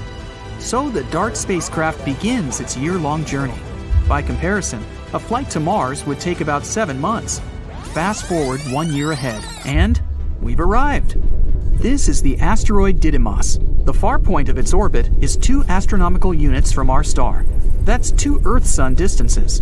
At this point, the Sun begins to pull the asteroid back, and then it approaches the closest point to the star, 1 Earth-Sun distance. That is, its orbit lies very close to the orbit of our planet. Didymos made its closest approach to Earth at a distance of about 4.8 million miles. That's 20 times farther than the Moon's orbit. It takes 770 days to complete one such revolution around the Sun. So, Didymos is not considered a hazardous asteroid, but in the future, it'll approach the Earth even closer, and the consequences of a collision with it could be catastrophic, given its size. It's bigger than 2 Empire State Buildings, and it rotates at a rate of 1 revolution in 2 hours and 15 minutes, so it has a tremendous amount of energy. Plus, it has an asteroid companion. It's a small pebble 520 feet wide. It's like 12 school buses or 10 train cars. Its orbital period, that is, the time it takes the pebble to make a complete circle around the asteroid, is about 11.9 hours. NASA believes that asteroids up to 80 feet wide are likely to burn up completely in our atmosphere due to friction with the air, so they're not hazardous.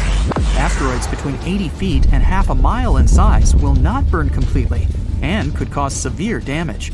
And asteroids over half a mile have the potential to wipe out large cities or even entire states. In that sense, we can consider Didymos potentially hazardous. So we're going to test one way of defending against asteroids on it: kinetic impact. That's why we sent DART here. So our spacecraft is going to hit an asteroid, only not its main body, but its little companion. DART is already moving toward it at about 4 miles per second. At that speed, a trip from New York to Washington, D.C. would take less than a minute, and a trip across the United States from coast to coast would take about 10 minutes. DART is getting close. 3 seconds to impact. 2, 1, BAM! The spacecraft crashes into the asteroid at full speed. What are your predictions? Asteroid explodes and is blown to pieces? Or asteroid flies off the main body into space like a billiard ball? Well, scientists predict that this collision will reduce the speed of this small asteroid by a fraction of a percent, but it'll still be enough to reduce its orbital period by a few minutes. Then our telescopes on Earth will be able to study the effects of the collision in more detail. And to learn even more, we'll send another spacecraft to Didymos on another mission. This is Hera. It'll be launched in 2024 and is scheduled to arrive at Didymos around 2027. This spacecraft will carry a bunch of research equipment to assess the collision damage done by DART. When it arrives, Hera will take many pictures of the small asteroid, including a fresh impact crater. Hera will also be carrying 2 CubeSats. These are miniature space probes, smaller than a shoebox. It'll launch these mini satellites, and they will make an even closer approach to the asteroid. They will study this space rock for 3 to 6 months. At the end of the mission, one of them will attempt to land on the asteroid's surface to learn even more about its composition and internal structure. It's also possible Hera will carry a mini impactor. This thing will have to make another impact on the asteroid. Then scientists will be able to evaluate the difference in impacts with a large spacecraft and a small one, and understand how we can defend against asteroids in the future. In theory, we don't need to send a giant rocket to a dangerous asteroid to destroy it. A single strike might be enough to shift the trajectory of the asteroid slightly. On a cosmic scale, changing the trajectory, even by a fraction, would dramatically change the asteroid's finish point. But kinetic impact is not the only way to deal with hazardous asteroids. Check out the gravity tractor. For this technique, we need to send a spacecraft toward the asteroid too. Only it won't crash into it. It'll have to go into its orbit. Any asteroid has a force of attraction, and it'll pull the spacecraft toward it. But the spacecraft's engines will keep it at the same altitude, so the asteroid itself will start attracting to the spacecraft. This method is reliable enough, but it takes a long time. And it'll only work if we detect a potentially hazardous asteroid many years before it arrives at Earth. We should have enough time to send a spacecraft to the asteroid and then carry out an asteroid tractor technique. The other option is a laser. When an asteroid is found, we need to aim a powerful laser beam at it. It'll heat up a certain point on the asteroid, causing the material there to evaporate. This is where physics comes into play. The material on the asteroid evaporates upwards. It makes the asteroid itself move downward.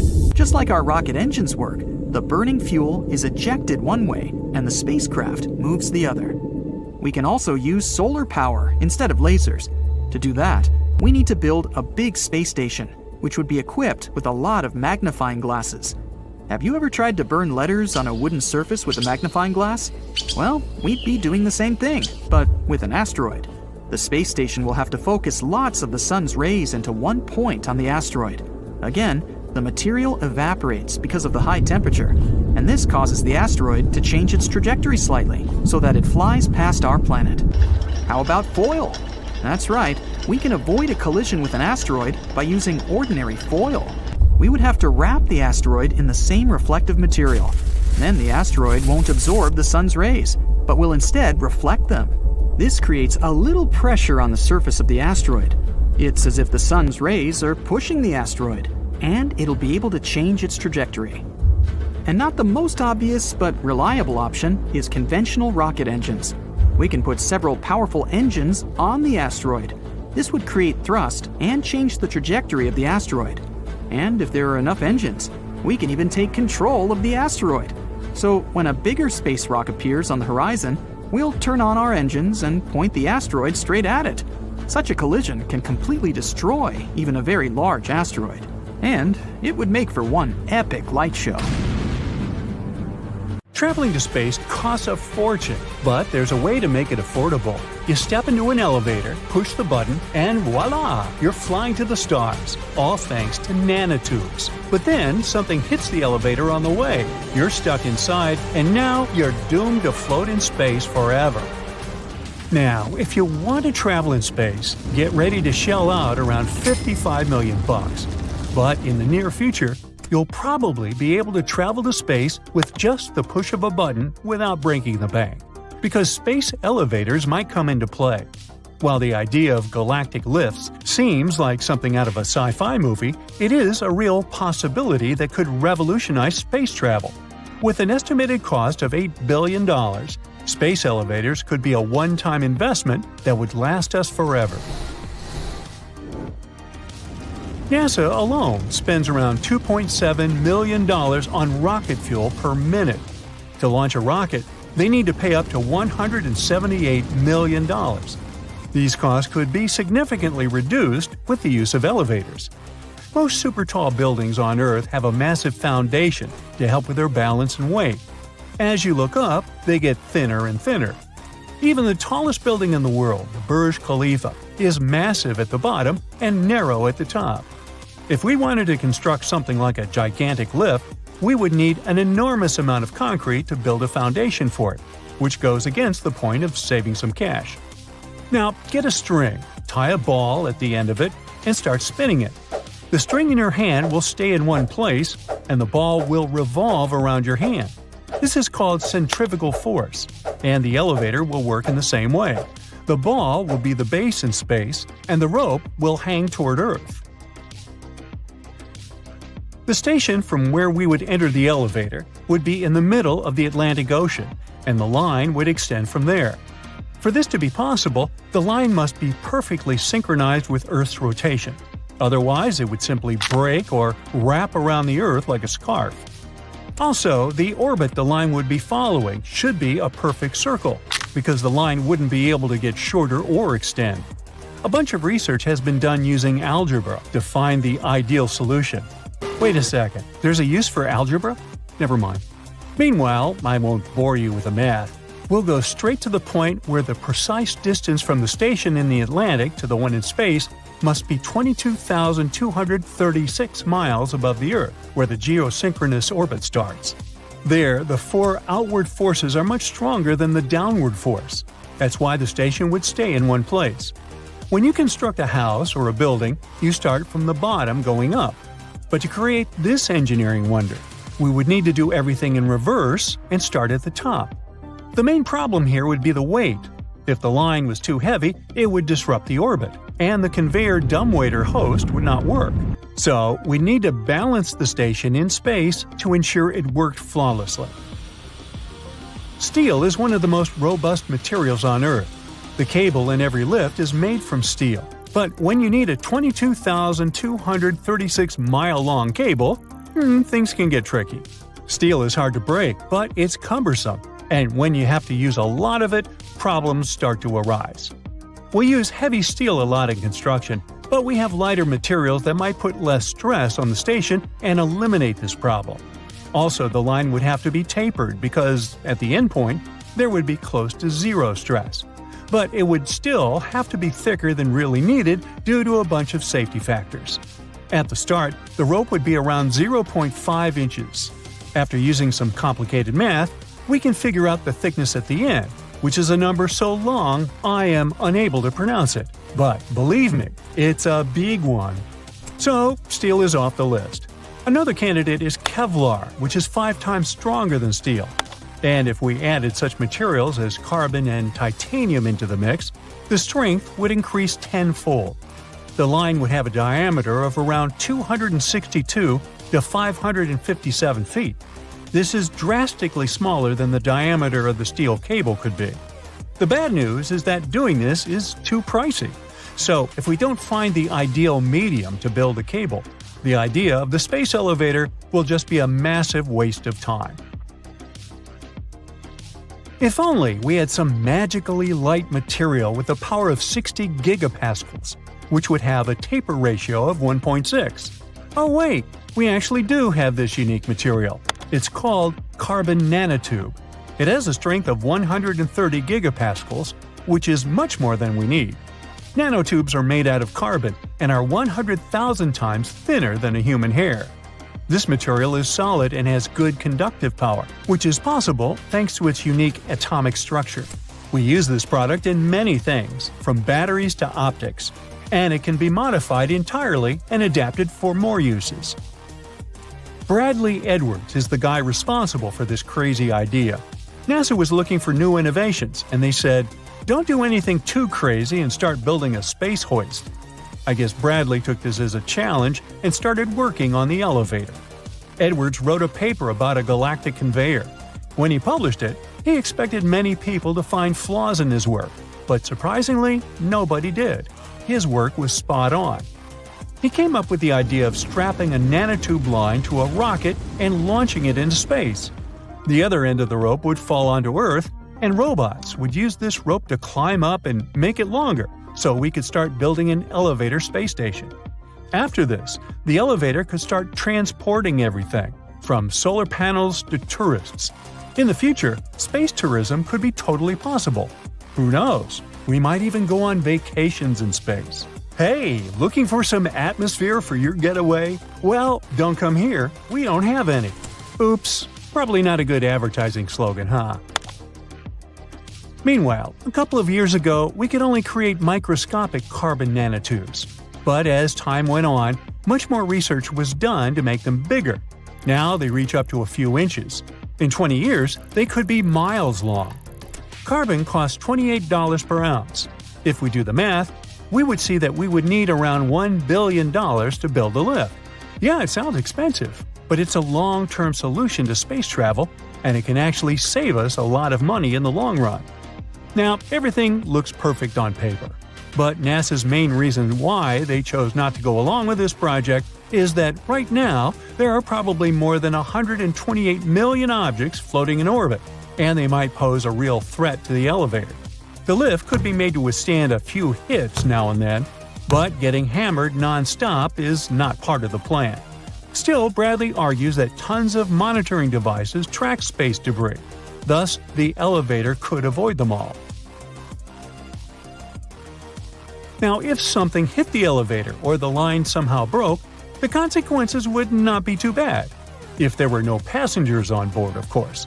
If the line got cut, the elevator would simply float away into space, posing no threat to people on Earth. In Japan, engineers are trying to build a space elevator. The lift could be used for space mining, too. We could easily cover the cost of the entire elevator by collecting asteroids, because some of them are made of expensive metals. We could mine them and quickly bring them back to Earth. The Earth might be on the verge of a huge change. Scientists have discovered that every 200 million years, comets start raining down on our planet. This comet shower changes how the Earth looks, reshapes the continents, and increases geological activity everywhere. We are in the 20th cycle, which means new transformations are coming soon. Why does Earth have active plate tectonics and continents, unlike any other planet? To learn the truth, geologists decided to check out zircon crystals. We often find these tiny crystals in rock. They're very tough and can survive crazy geological processes that could destroy most other minerals. But they're cool because we can use them to learn how old their rocks are.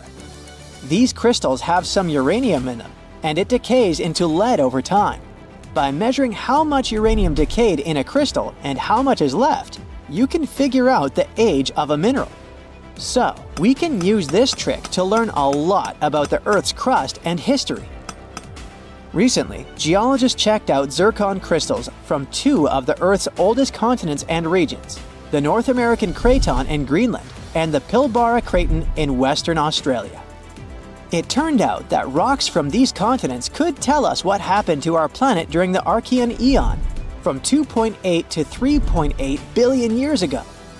It was a crazy era for our planet, back when magma, rich in elements we've never seen before, pierced the surface and broke out for the first time. This event changed what the land looked like forever. And when scientists studied them, they noticed something else. It looks like there's a cycle where every 200 million years, the Earth starts forming new continental crust for some reason. When they explored this further, they suddenly realized that this might be because of our galaxy. Our solar system is located in the Milky Way galaxy, right here in the Orion Arm. An arm is a place that has tons of stars, gas, and dust. There are many of them in the Milky Way, bigger and smaller ones, and they extend and wind outward, making galaxies look like spirals. We're located in a minor arm, about 27,000 light-years away from the heart of the Milky Way, a horrifying black hole called Sagittarius A star. But our solar system doesn't just stay in one place. It moves at a breakneck speed of 150 miles per second. That's like crossing the Earth 22 times in an hour. Just like planets move around the sun, the solar system rotates around the center of our galaxy. This orbital period is called one galactic year. Objects that are closer to Sagittarius A star move faster. You know, your typical inner lane advantage.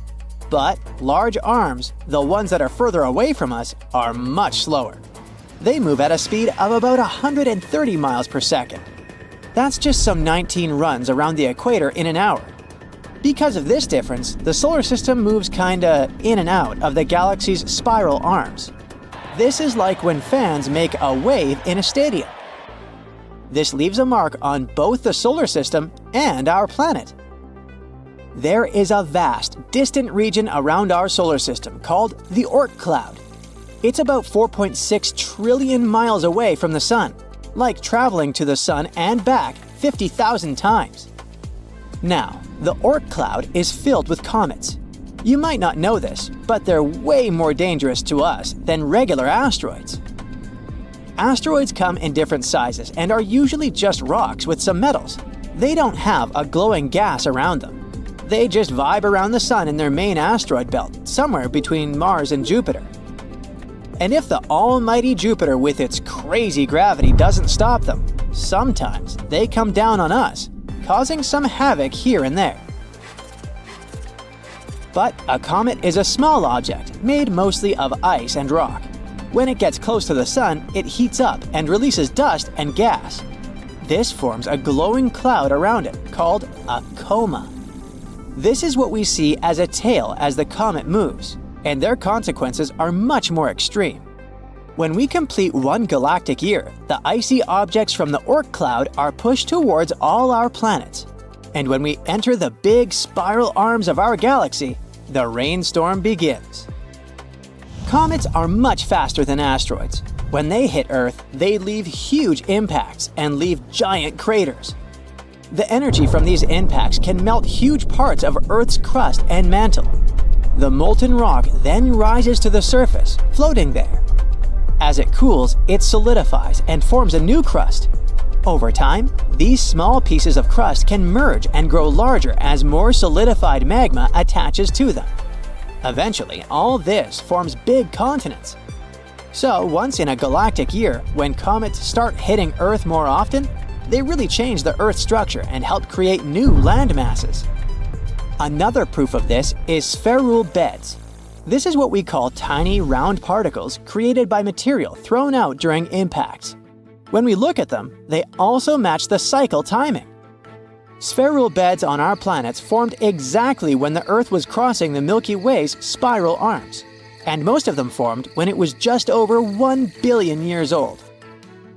There are many cycles that influence our planet. For example, the Milankovitch cycles, the ones that tell us how the Earth's orbit and tilt change over time. This affects the planet's climate, but this new 200 million year cycle is a whole new level. We used to believe that continents only formed because of things that happened deep within our planet. And, well, maybe asteroids influence it a little. But now it seems like the continents were born and shaped thanks to the Milky Way itself. Scientists now want to study these ancient deposits to see if it's actually true. If it is, it could mean that we're getting closer to some huge geological activity. The continents might start reshaping again, or even coming together to form a new supercontinent. The continents on our planet look like puzzle pieces that fit very well, like South America and Africa. And that's not a coincidence. Many years ago, they formed one supercontinent called Pangaea. Pangaea used to be a landmass full of unique creatures, like the giraffe-necked Tanystropheus, the toothless Lystrosaurus, and the reptile bird Drepanosaurus. But the ground beneath us is always moving, floating on magma like vegetables flowing on a super hot soup. And eventually, Pangaea broke apart. However, it wasn't the only supercontinent in our history. This coming together and then breaking apart happens pretty regularly, like with some toxic people. Usually it happens every 200 to 600 million years. So yes, all our current continents will come together again one day. We call it Pangaea Proxima, Pangaea Ultima, or simply Amasia. It could form during the next galactic year. There are many theories about how it might happen. Africa might merge with Europe, and Australia might move north towards Asia. Life on Pangaea 2.0 would be challenging. People would likely have dark skin, hair, and eyes. We would all hang out near the equator and along the coasts, because the weather would be nicer and calmer there. The center would be horrifying, hot and dry, filled with deserts. There would be a common language and shared traditions. In general, such an event would really bring us closer together. No pun intended. However, it would also mean that if someone starts fighting, we're all screwed. Also, all the potential health issues might influence everyone on the continent. And let's pray that there won't be any large asteroids this time, or we're definitely doomed. This, of course, the movement of the Earth's crust will lead to a lot of cataclysms. But maybe humans won't even live on Earth by that time. Earth's magnetic field hides a fascinating story. It turns out that it's getting weaker day by day. In fact, it's been doing so for the last 3,000 years. And if this trend continues, we could be in for some trouble within a millennium. What's the big deal? Well, picture this. Magnetic north becomes south, and vice versa. Pretty wild, right? When this happens, our planet's protective magnetic shield might weaken, allowing more cosmic rays to hit us. These high-energy particles from the universe can cause electronic malfunctions in our satellites and produce elements that could be harmful to us. The last time a polarity reversal occurred was between 772,000 and 774,000 years ago. Thankfully, humanity has some pretty smart people on the case who are investigating the history of Earth's magnetic field. They take cores of sediments from the seafloor and study the magnetization of fossils to figure out when these reversals occurred in the past and when they might happen again. Another group of researchers is studying the South Atlantic Anomaly, SAA, a vast region of Earth's magnetic field that is about 3 times weaker than the field at the poles. Using data from multiple satellites, they are trying to figure out what's causing the SAA and how it might change in the future.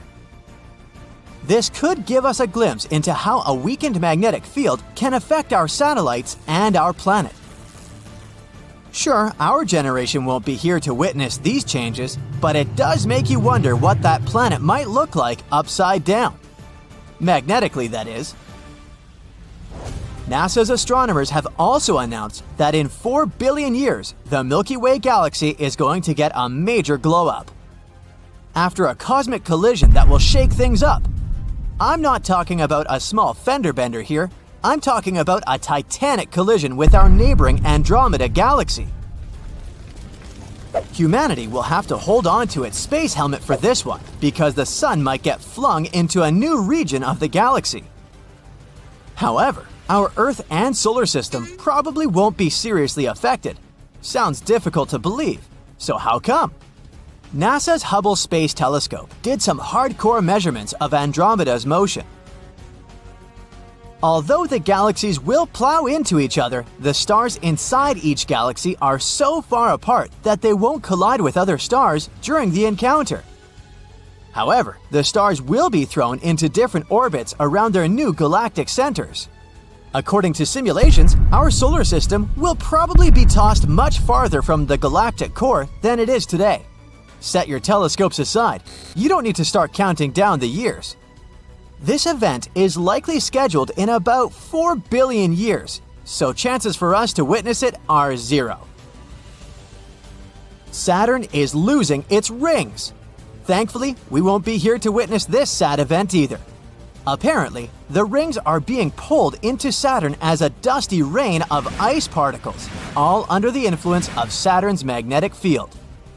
According to NASA's research, the ring rain is draining an amount of water products that could fill an Olympic-sized swimming pool from Saturn's rings every half an hour. The entire ring system will likely be gone in 300 million years. Scientists believe we should consider ourselves lucky to witness Saturn's ring system at all, as it seems to be in the middle of its lifetime. But if you think about it that way, that rings around planets are all temporary, there's a chance we've just missed out on the giant ring system of Jupiter, or those of Uranus and Neptune. These planets have only thin ringlets around them these days. Scientists have long debated whether Saturn was formed together with its rings or if the planet acquired them later in life. The new research favors the second scenario, indicating that they are unlikely to be older than 100 million years, while Saturn itself is around 4.5 billion years old. What caused the rings to appear in the first place? Well, there are a few theories. One of them suggests the rings could have formed when small, icy moons in orbit around Saturn collided. Perhaps their own orbits were messed up by a gravitational tug from a passing asteroid or comet. Who knows what humans might end up looking like in the future? It's unlikely we'll see any major changes in our lifetime. But let's take a journey to the future and ponder what we might evolve into. Will we become cyborgs with all sorts of cool machine implants? Or maybe we'll become a hybrid species of biological and artificial beings. To understand our future evolution, we gotta take a peek at our past. 1 million years ago, Homo sapiens didn't even exist. There were a few other similar species though, like the Neanderthal. Fast forward to today, and humans have become taller and sturdier. Maybe in the future we'll become smaller to conserve energy, as it's predicted that our planet will get more crowded. Speaking of crowded planets, living in these new conditions means we have to adapt, and fast. We're constantly interacting with lots of people, and remembering names is becoming a crucial skill. Luckily, technology might help us out with brain implants that will improve our memory. In the future, we might also have more noticeable technologies as part of our appearance. Imagine having an artificial eye with a camera that can read different frequencies of light. While predicting 1,000,000 years into the future is pure speculation, we can use bioinformatics to make some predictions about the immediate future. Demographic trends suggest that urban areas will become more genetically diverse, while rural areas will become less diverse. And what about space? If we end up colonizing Mars, our bodies could change due to lower gravity. Maybe we'll have longer arms and legs, or even insulating body hair like our Neanderthal cousins. In the future, our moon is also going to witness some dramatic changes. We'll miss these ones too. In about 5 billion years, things are going to get really interesting in this corner of the universe. For now, the sun is chilling in its main sequence phase, just burning hydrogen like nobody's business. In the future, during the red giant phase, the sun is gonna puff up like a balloon until its atmosphere reaches out and engulfs our beloved Earth and Moon. Our natural satellite, which is already moving away from Earth, is gonna get warped around the sun's influence. Its orbit will get all wonky, and it'll end up closer to Earth during the new moon phase than during the full moon. And that's not even the worst part. If left alone, the moon would keep on moving away from Earth until it'll need almost 50 days to orbit us. As the sun continues with its own journey, its atmosphere will drag on the moon and cause its orbit to decay. Eventually, the moon will get torn apart into a stunning ring of debris circling Earth. We're talking about all its mountains, craters, and even the footprints and flags we left there, all scattered throughout the debris field. There's a chance the sun will shed enough mass to spare Earth and the moon from total annihilation. Or if we're really lucky, the sun will lose 20% of its mass and we'll be safe and sound. It's all just theory right now. We haven't seen a red giant star during this phase. The universe itself might go completely dark one day too. Scientists can't predict it with absolute certainty, but they can make some educated guesses. Right now, our universe is 13.77 billion years old, and it's still churning out new stars left and right. It's said that eventually, after about 1 trillion years, the last star will be born. That final star will be a little guy, a red dwarf, just a fraction the size of our sun. These stars are champs at living long lives, slowly sipping on hydrogen to keep their fusion reactions going.